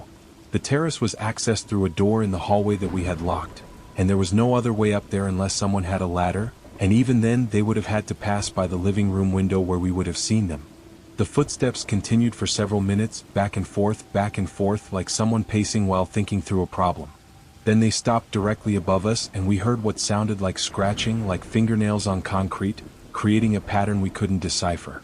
Rashmi was crying silently, tears streaming down her face, and I realized I was too. Then the lights went out. Not just one or two, but every light in the house, simultaneously, plunging us into darkness. Our phones, which had been fully charged, were dead. The street lights outside were still on, so it wasn't a power cut. Something had specifically targeted our house, our lights, our phones. We grabbed each other in the darkness, the cricket bat and knife forgotten in our terror. And then we saw her, standing in the doorway between the living room and the kitchen. The woman in white from the first night, but now we could see her more clearly in the dim light from outside. Her face was wrong, not disfigured exactly, but wrong in a way that hurt to look at, like reality was bending around her. Her sari was not white as we had thought, but the absence of color, as if she was a hole cut out of the world. And she was smiling, a smile that was too wide, showing too many teeth. She didn't move toward us, didn't speak, just stood there smiling that terrible smile. We couldn't move, couldn't scream, couldn't do anything but stare back at her. Time seemed to stop, or stretch, or lose meaning altogether. I don't know how long we sat there, frozen in mutual observation, but eventually the sound of a car horn from the street broke the spell. The woman's head snapped toward the sound, inhumanly fast, and then she was gone. Not walking away, not fading, just gone between one blink and the next. The lights immediately came back on, all of them blindingly bright after the darkness. Our phones buzzed back to life, showing dozens of missed calls from Rashmi's mother, who had apparently been trying to reach us for the last hour, though by our perception, only minutes had passed. We ran out of the house, not bothering to lock the door, not caring about anything but getting away. We ran the 3 blocks to Rashmi's house and pounded on the door until her confused mother let us in. We were hysterical, crying and babbling about the woman in white, the footsteps, the lights, none of it making any sense. Rashmi's mother called my parents, who immediately started the 5-hour drive back from Delhi. While we waited, Rashmi's mother tried to calm us down, making us tea, wrapping us in blankets, treating us like we were in shock, which I suppose we were. She didn't believe our story, we could see it in her eyes, but she believed that we believed it, and she was kind enough not to say we were imagining things. When my parents arrived, they were torn between anger at us for scaring them, relief that we were safe, and confusion about what had actually happened. My father, ever the rationalist, wanted to go back to the house immediately to investigate. We begged him not to go, or at least not to go alone, but he insisted, taking Rashmi's father with him for company. They were gone for an hour that felt like a lifetime. When they returned, my father's rationalism had been shaken. They had found things in the house that couldn't be easily explained. Footprints on the terrace in what looked like ash, though there had been no fire. Scratches on my bedroom door that hadn't been there before, forming symbols that looked almost like writing but in no script anyone recognized. And in the living room where the woman had stood, a small pile of flower petals, marigolds, the kind used in funeral rites, though they looked ancient, crumbling to dust when touched. My parents wanted to involve the police, but what would we tell them? That we had been visited by something that might have been a ghost? That lights had gone out mysteriously and come back on? That we had been terrified by footsteps and flower petals? Instead, they decided to have the house blessed, bringing in a priest who performed elaborate rituals that none of us really believed in but that made us feel like we were doing something. We never stayed alone in that house again. Within 6 months, my parents had sold it and we had moved to a modern apartment building closer to the city center, a place with security guards and CCTV cameras and lots of neighbors. They never said the move was because of what happened during that week, citing convenience and better amenities, but I knew the truth. They had been back to the house several times after that night and had experienced things they wouldn't talk about, things that convinced them it was time to leave. Years later, I researched the history of our old neighborhood, spending hours in libraries and archives, trying to understand what had happened. I found records of a woman who had lived in our house in the 1960s, a young bride who had died under mysterious circumstances. Some records suggested suicide, others an accident, but the details were vague and contradictory. Her name was Savitri, and she had been known for wearing white saris and growing marigolds in the garden. I also found other stories, other families who had lived in that house over the decades and left suddenly, always with vague explanations about job transfers or family obligations. But when I tracked some of them down and asked directly, they all had stories. Strange sounds, unexplained events, and always a woman in white who appeared at night, who stood and smiled and made them understand they were not welcome.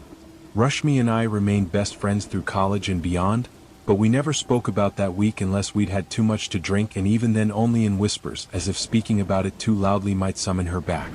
We both studied science, perhaps trying to arm ourselves with rationality against the irrational thing we had experienced. But science couldn't explain what we saw, what we felt, what left those footprints and scratches and ancient flower petals. I live in London now, as far from that house as I could reasonably get without leaving the planet. I'm a research scientist, spending my days dealing with facts and evidence and reproducible results. But sometimes, always at night, always when I'm alone, I think about that week. I wonder if Savitri is still there, in that house, standing in doorways, walking on terraces, leaving her flower petals as calling cards for the living who dare to inhabit her space. The family who bought the house from my parents lasted 2 years before they moved. The family after them lasted 6 months. The last I heard, the house had been converted into offices, used only during daylight hours, empty at night except perhaps for a woman in white who walks the halls, rattles doorknobs, and smiles too widely at nothing at all. Sometimes I dream about her, about that smile, about the way reality seemed to bend around her. In my dreams she speaks, tells me why she stayed, what keeps her tethered to that house. But I always wake before she finishes, left with only the memory of her voice, hollow and distant, saying something about waiting, always waiting, though for what, I'll never know. That week taught me that there are things in this world that exist outside our understanding, things that science cannot measure or explain. It taught me that sometimes the bravest thing you can do is run, that some mysteries are better left unsolved, that some houses should remain empty. Most importantly, it taught me that the barrier between our world and whatever lies beyond is thinner than we think, and sometimes, in certain places, under certain circumstances, things can cross over, things that were never meant to exist in our reality but do anyway, defying explanation, defying logic, defying everything except fear itself. The security door. My name is Carolina, and I need to share something that happened to me when I was 14 years old, back in 2010, when I still believed the world operated according to predictable rules and that danger announced itself clearly before striking.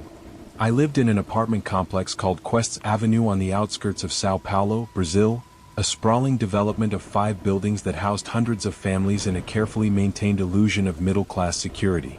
Building B was my home, a first-floor apartment where I lived with my parents and younger brother, surrounded by familiar routines and false safety. Quests Avenue was the kind of place that looked impressive in real estate brochures but revealed its flaws once you actually lived there. The pools were always slightly too chlorinated, the elevators broke down with suspicious regularity, and the security guards seemed more interested in their phones than in actually guarding anything. But it was home, and I had grown up there, knew every corner, every shortcut, every hidden spot where teenagers would gather to share secrets and stolen cigarettes. My daily routine was predictable and comfortable. School ended at 2 in the afternoon, but I had additional tutoring classes in Building D from 4:30 to 6:30 every evening. My parents had insisted on these extra lessons, convinced that supplementary education was the key to future success. The tutor, Mrs. Chin, was a diminutive woman with an unexpectedly loud voice who managed to make even mathematics seem mildly interesting. Her apartment had been converted into a makeshift classroom where 5 or 6 students would gather around her dining table, wrestling with equations and English grammar while her cats watched disapprovingly from various perches.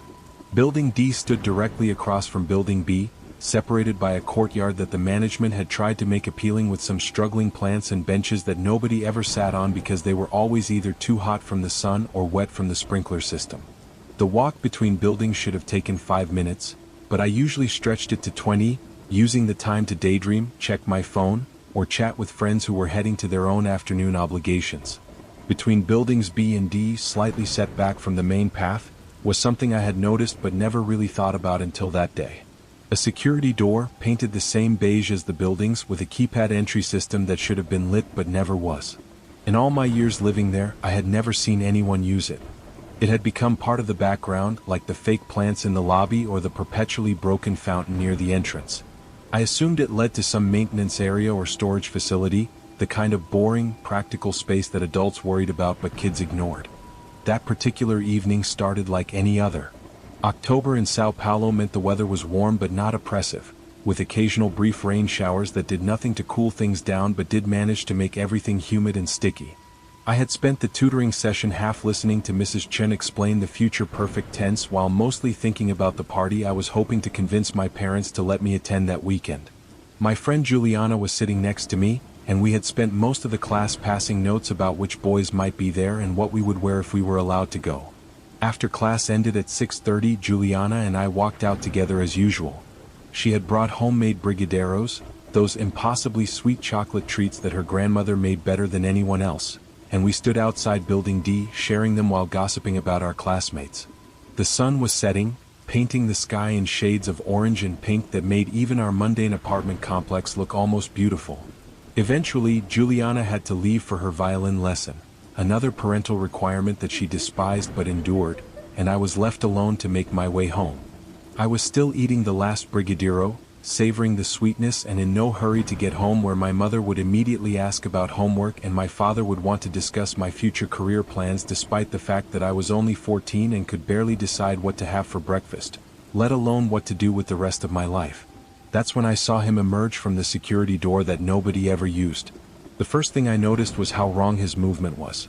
He didn't walk out of the door so much as lurched, as if his body was a puppet being controlled by someone who had only a theoretical understanding of how humans moved. He was tall, probably over 6 feet, and thin in a way that suggested illness rather than fitness. His clothes were strange, not exactly old-fashioned but somehow out of place, like a business suit that had been reassembled by someone who didn't quite understand how the pieces fit together. But it was his walk that truly unsettled me. Each step seemed to require conscious thought, as if he was having to remember how to move his legs. His arms swung at the wrong rhythm, not matching his stride. His head bobbed with each step like it was too heavy for his neck.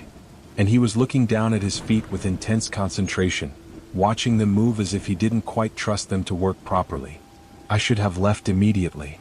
Every instinct I had was screaming that something was deeply wrong with this situation. But I was 14 and had been taught to be polite, to not judge people by appearances, to give everyone the benefit of the doubt.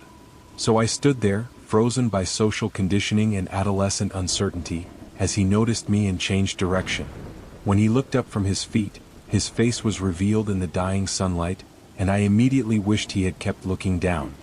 His features were human but arranged incorrectly, like a face drawn by someone who had only had faces described to them but had never actually seen one.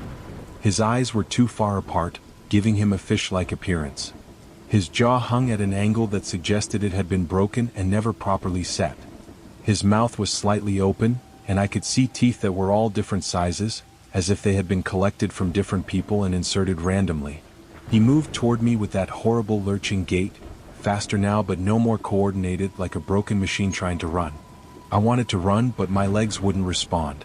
I was trapped in that terrible paralysis of prey that knows it's been spotted by a predator. When he reached me close enough that I could smell something chemical and wrong coming off him, like formaldehyde mixed with sweetness, he grabbed my backpack with surprising strength.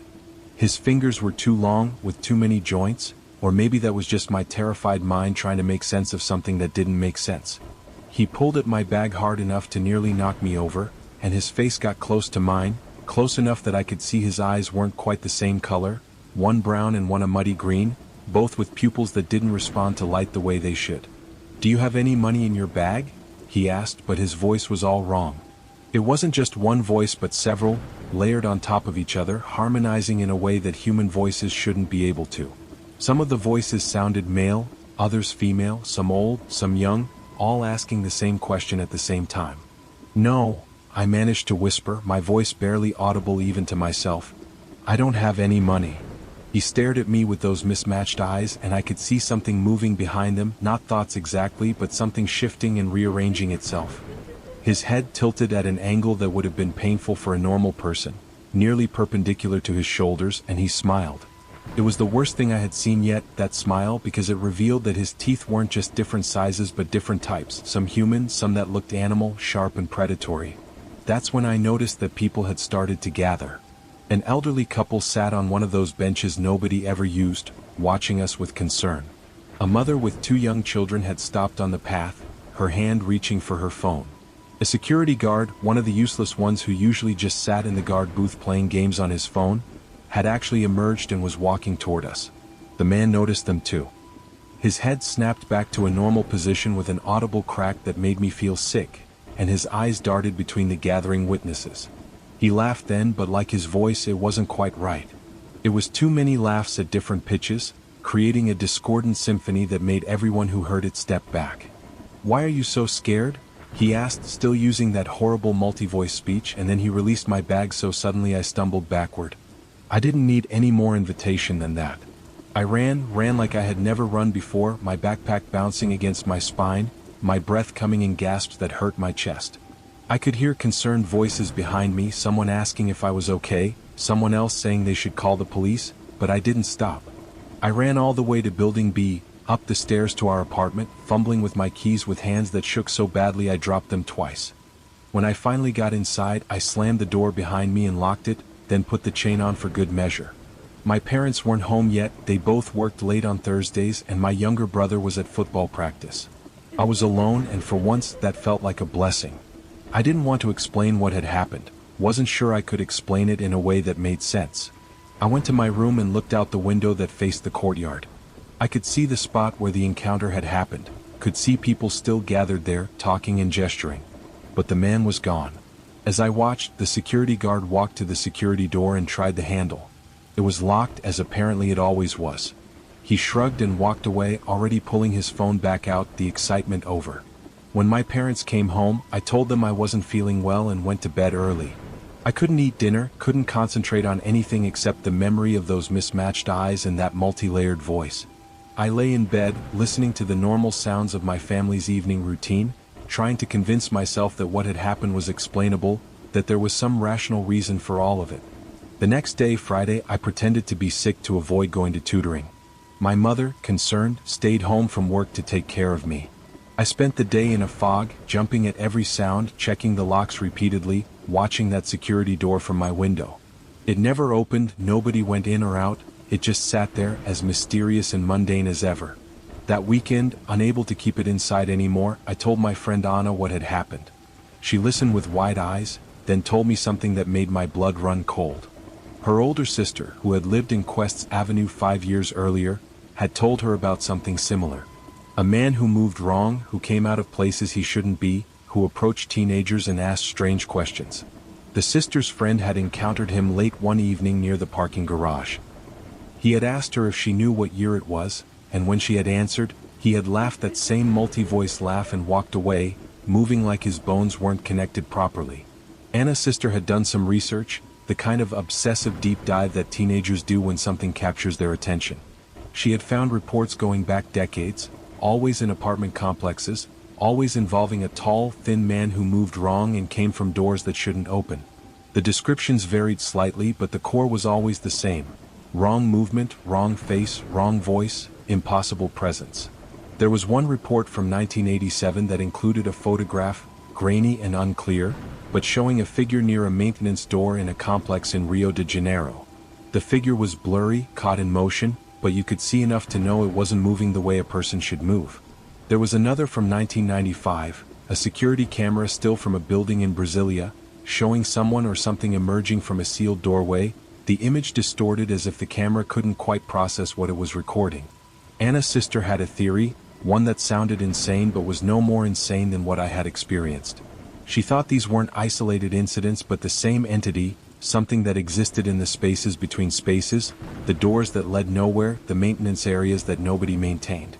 It moved through apartment complexes because they were liminal spaces, neither fully public nor fully private, places where hundreds of people lived but nobody really belonged. I started avoiding Building D entirely, making excuses to skip tutoring until my parents finally agreed to let me quit. I never walked through that courtyard again, always taking the long way around, even if it added 20 minutes to my journey. But I couldn't stop thinking about that door, about what was behind it, about whether the man was still there, waiting. 3 months later, my family moved. My father claimed it was because he had gotten a better job offer, but I had overheard my parents talking late one night about other incidents in the complex, other teenagers who had encountered something that left them terrified and unable to explain exactly what had happened. The management was trying to keep it quiet, but parents were pulling their kids out of afternoon activities, and several families had broken their leases early. We moved to a house, a real house with no shared walls, no mysterious doors, no spaces that belonged to everyone and no one. I thought I would feel safer, but I didn't. Because now I knew that there were things in the world that didn't follow the rules, that existed in the gaps of our reality, that could step out of doors that shouldn't open and speak with voices that shouldn't exist. Years passed and I tried to forget, tried to convince myself it had been some kind of hallucination or mental breakdown. I studied psychology in university, looking for explanations in textbooks about perception and memory and trauma. But nothing I learned could explain what I had experienced, what others had experienced, what continued to happen in apartment complexes across Brazil and possibly the world. I work as a therapist now, and sometimes clients tell me about encounters they can't explain, things they saw that couldn't have been real. I listen with more sympathy than my training would suggest I should, because I know that sometimes the impossible happens, sometimes reality breaks just enough to let something through that shouldn't exist. I never dismiss these stories, never suggest they're just trauma or imagination, because I know what it's like to see something that makes you question everything you thought you knew about the world. Last year, out of curiosity or masochism, I looked up Quest's Avenue online. It's still there, still operating, still housing hundreds of families.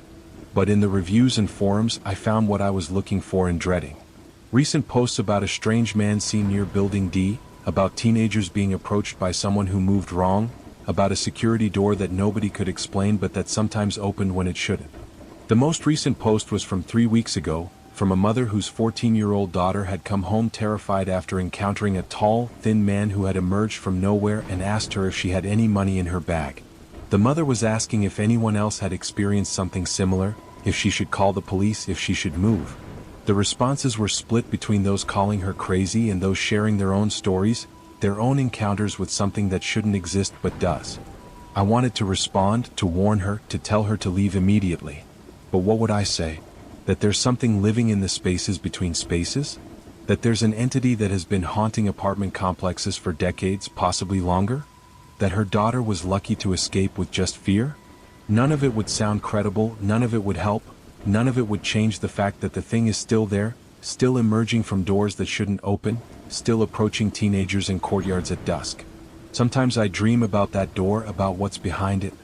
In my dreams, I open it and find not a maintenance room but a vast network of passages that connect every apartment complex in the world, a hidden infrastructure where things like the man I encountered live and move and plan. In these dreams, I can hear them talking in their multi-voice speech, discussing the children they've seen, the ones they've approached, the ones that got away and the ones that didn't. I wake from these dreams covered in sweat, checking the locks on my doors and windows, making sure I live in a house with no mysterious passages, no doors that lead nowhere, no spaces between spaces where things that aren't quite human can exist. But I know that my precautions are probably useless, that if something like what I encountered wanted to find me, it would. The only reason I'm safe is the same reason I was safe that day. Luck, witnesses, and the fact that whatever that thing was, it seemed more interested in asking questions than in causing immediate harm. But I often wonder about those who weren't so lucky, the ones who encountered it alone, without witnesses, without people to scare it away. The teenagers who disappeared from apartment complexes over the years, written off as runaways but maybe, just maybe, taken through doors that shouldn't open into spaces that shouldn't exist. I wonder if they're still alive somewhere in that network of passages, changed and wrong like the man I encountered, asking questions in multi-voice harmonies to new generations of terrified children. This is why I'm sharing this story now, breaking years of silence about what happened. Because somewhere out there, in apartment complexes around the world, there are doors that nobody uses, that nobody questions, that everybody ignores. And sometimes those doors open, and things emerge that wear human faces but aren't human, that move like broken puppets, that speak with voices that shouldn't exist. And if you encounter one, if you see someone emerge from a door that shouldn't open, moving wrong, looking wrong, being wrong, don't try to be polite, don't try to understand, don't hesitate. Run. Run as fast as you can, and don't look back, because some mysteries are better left unsolved, and some doors should never be opened. The Night Shift. My name is Thomas, but everyone's called me Theo since I was a kid, and I'm from a small coastal town in Greece called Agios Nikolaos, though the story I'm about to tell you happened in an even smaller place, a village in the mountains where my grandparents lived and where I learned that sometimes the most ordinary places hide the most extraordinary horrors. It was the Christmas holidays of 2014, and I had just turned 12, that awkward age where you're too old to believe in Santa Claus but too young to stay home alone while your family goes visiting relatives you see once a year. The village where my grandparents lived was called Kato Kora, which literally translates to lower village, though it was actually quite high in the mountains, the name coming from its position relative to an even smaller settlement further up the slope. In summer it was beautiful, all whitewashed houses and narrow streets, flowers spilling from balconies, and old women in black sitting in doorways gossiping about everyone who passed. But in winter, it transformed into something else entirely, isolated by weather and darkness, connected to the outside world by a single winding road that became treacherous when it rained and impassable when it snowed. My grandparents' house was one of the oldest in the village, built by my great-great-grandfather using stones carried up from the valley below. It had thick walls that kept it cool in summer and warm in winter, small windows that my grandmother said were designed to keep out both the sun and the Turkish invaders, though the Turks hadn't been a threat for over a century. The house had been modernized over the years with electricity and running water and even internet, though the connection was so slow it might as well have been carrier pigeons delivering the data. I usually loved staying there despite the lack of modern entertainment. My grandfather had a workshop where he still made traditional furniture by hand, and he would let me help, teaching me how to work with wood, how to read the grain, how to create something beautiful and functional from raw materials. My grandmother would cook elaborate meals that took all day to prepare, filling the house with smells that made my stomach growl from morning until dinner. And there were always stories, old stories about the village, about the families who lived there, about the strange things that happened in the mountains when the modern world wasn't watching. That particular visit, my younger brother Andreas was with me. He was 10 and had recently developed an annoying habit of trying to scare people with elaborate pranks that usually involved jumping out from behind things and yelling. It had been funny the first few times, but by the 100th, even my patient grandmother was starting to lose her temper. We'd been there for 3 days and I was counting down until we could go home, not because I didn't love my grandparents, but because Andreas was driving me insane and there was nowhere to escape to in a house that size. The night everything changed started normally enough. We'd had dinner, a heavy meal of lamb stew that my grandmother insisted we finish even though we were full after the first serving. My grandfather had told us stories about his childhood, about the war and the occupation, stories that were probably sanitized for young ears but still managed to be both fascinating and terrifying. By 9 o'clock Andreas and I were sent to bed, sharing the small guest room that had 2 single beds and a window that looked out onto the narrow street below. The room was on the 2nd floor, right next to the bathroom with my grandparents' bedroom at the end of the hall. It was a familiar space, unchanged since I was small, with the same faded blue wallpaper and the same painting of a boat that my aunt had done in art school. The beds were narrow but comfortable, with heavy wool blankets that smelled faintly of mothballs and lavender. Usually, I fell asleep quickly there, tired from the mountain air and my grandmother's food, but that night sleep wouldn't come. Andreas had fallen asleep almost immediately, snoring softly in that way that little kids do, completely unconscious of the world around them. But I lay awake, staring at the ceiling, listening to the sounds of the house settling, the pipes groaning, the wind rattling the shutters. There was something in the air that night, a tension I couldn't name, like the feeling before a thunderstorm but without the relief of actual weather. Around 11 I gave up on sleep and decided to go to the bathroom. The hallway was dark, lit only by a small night light my grandmother kept plugged in so we wouldn't trip on the uneven floorboards. I padded quietly to the bathroom, did what I needed to do, and was heading back to bed when I heard it. A soft tapping at the window in our room. My first thought was that it was Andreas, somehow awake and outside trying to scare me with another of his pranks. But when I peered into our room, he was still in bed, still snoring, clearly deeply asleep.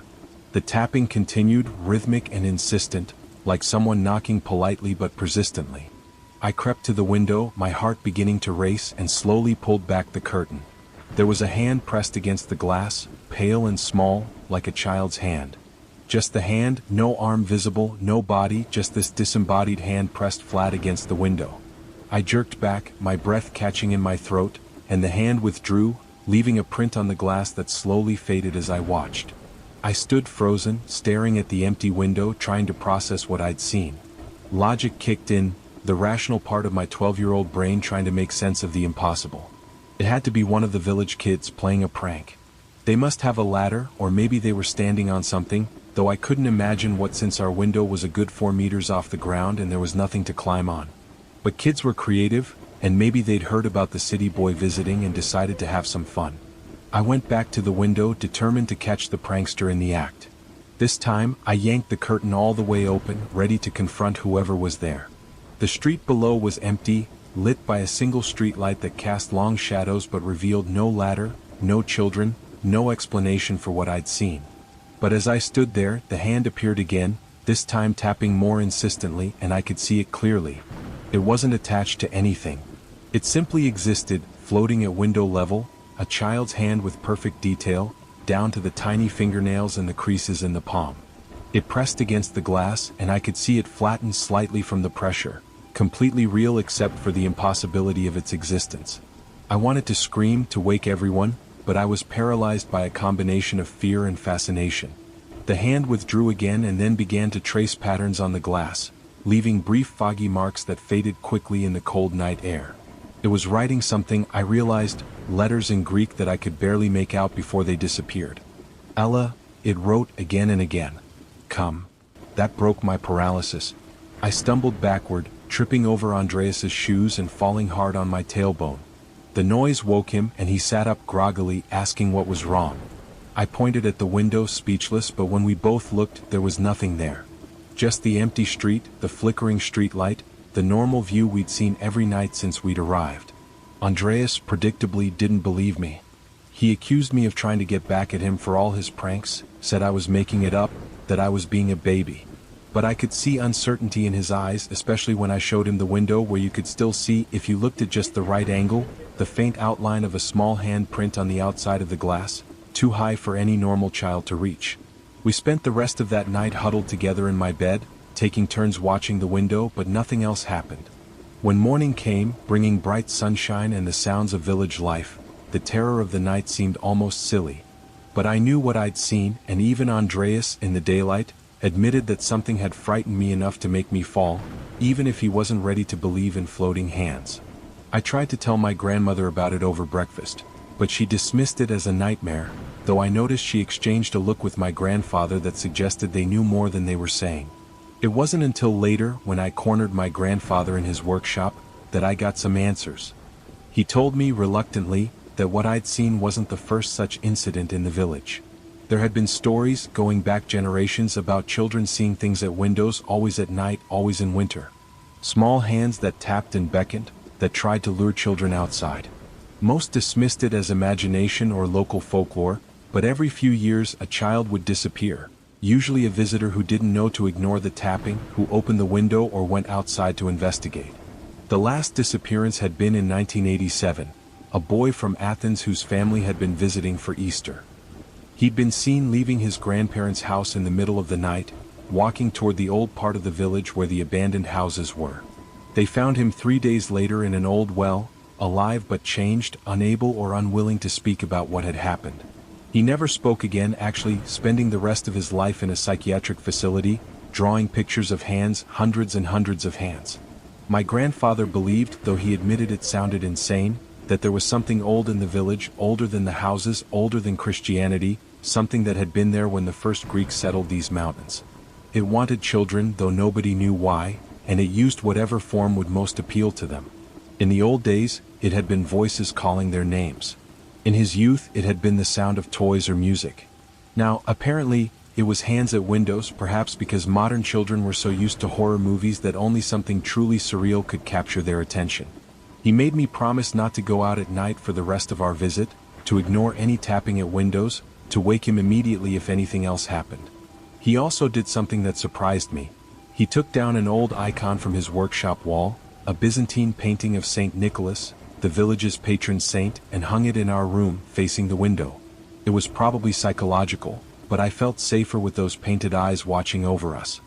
The next 2 nights passed without incident, though I barely slept, starting at every sound, watching the window for any sign of that impossible hand.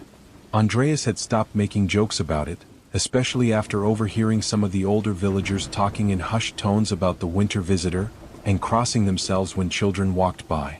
On our last night, I woke to find Andreas standing at the window, his hand on the latch. His eyes were open but unfocused, and he was muttering something I couldn't understand.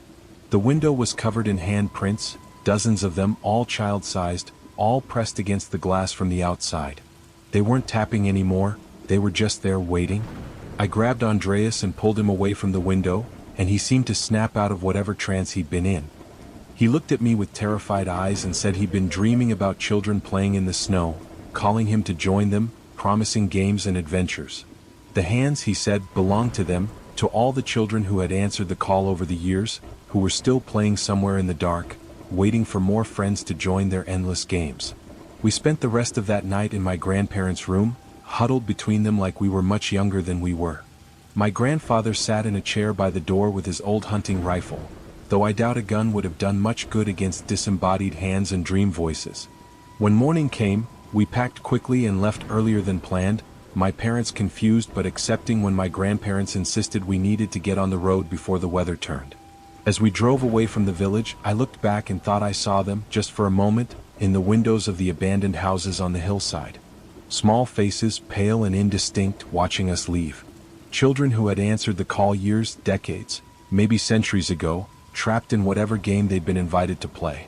Andreas saw them too, I know, because he grabbed my hand and didn't let go until we were well down the mountain. We never went back to the village.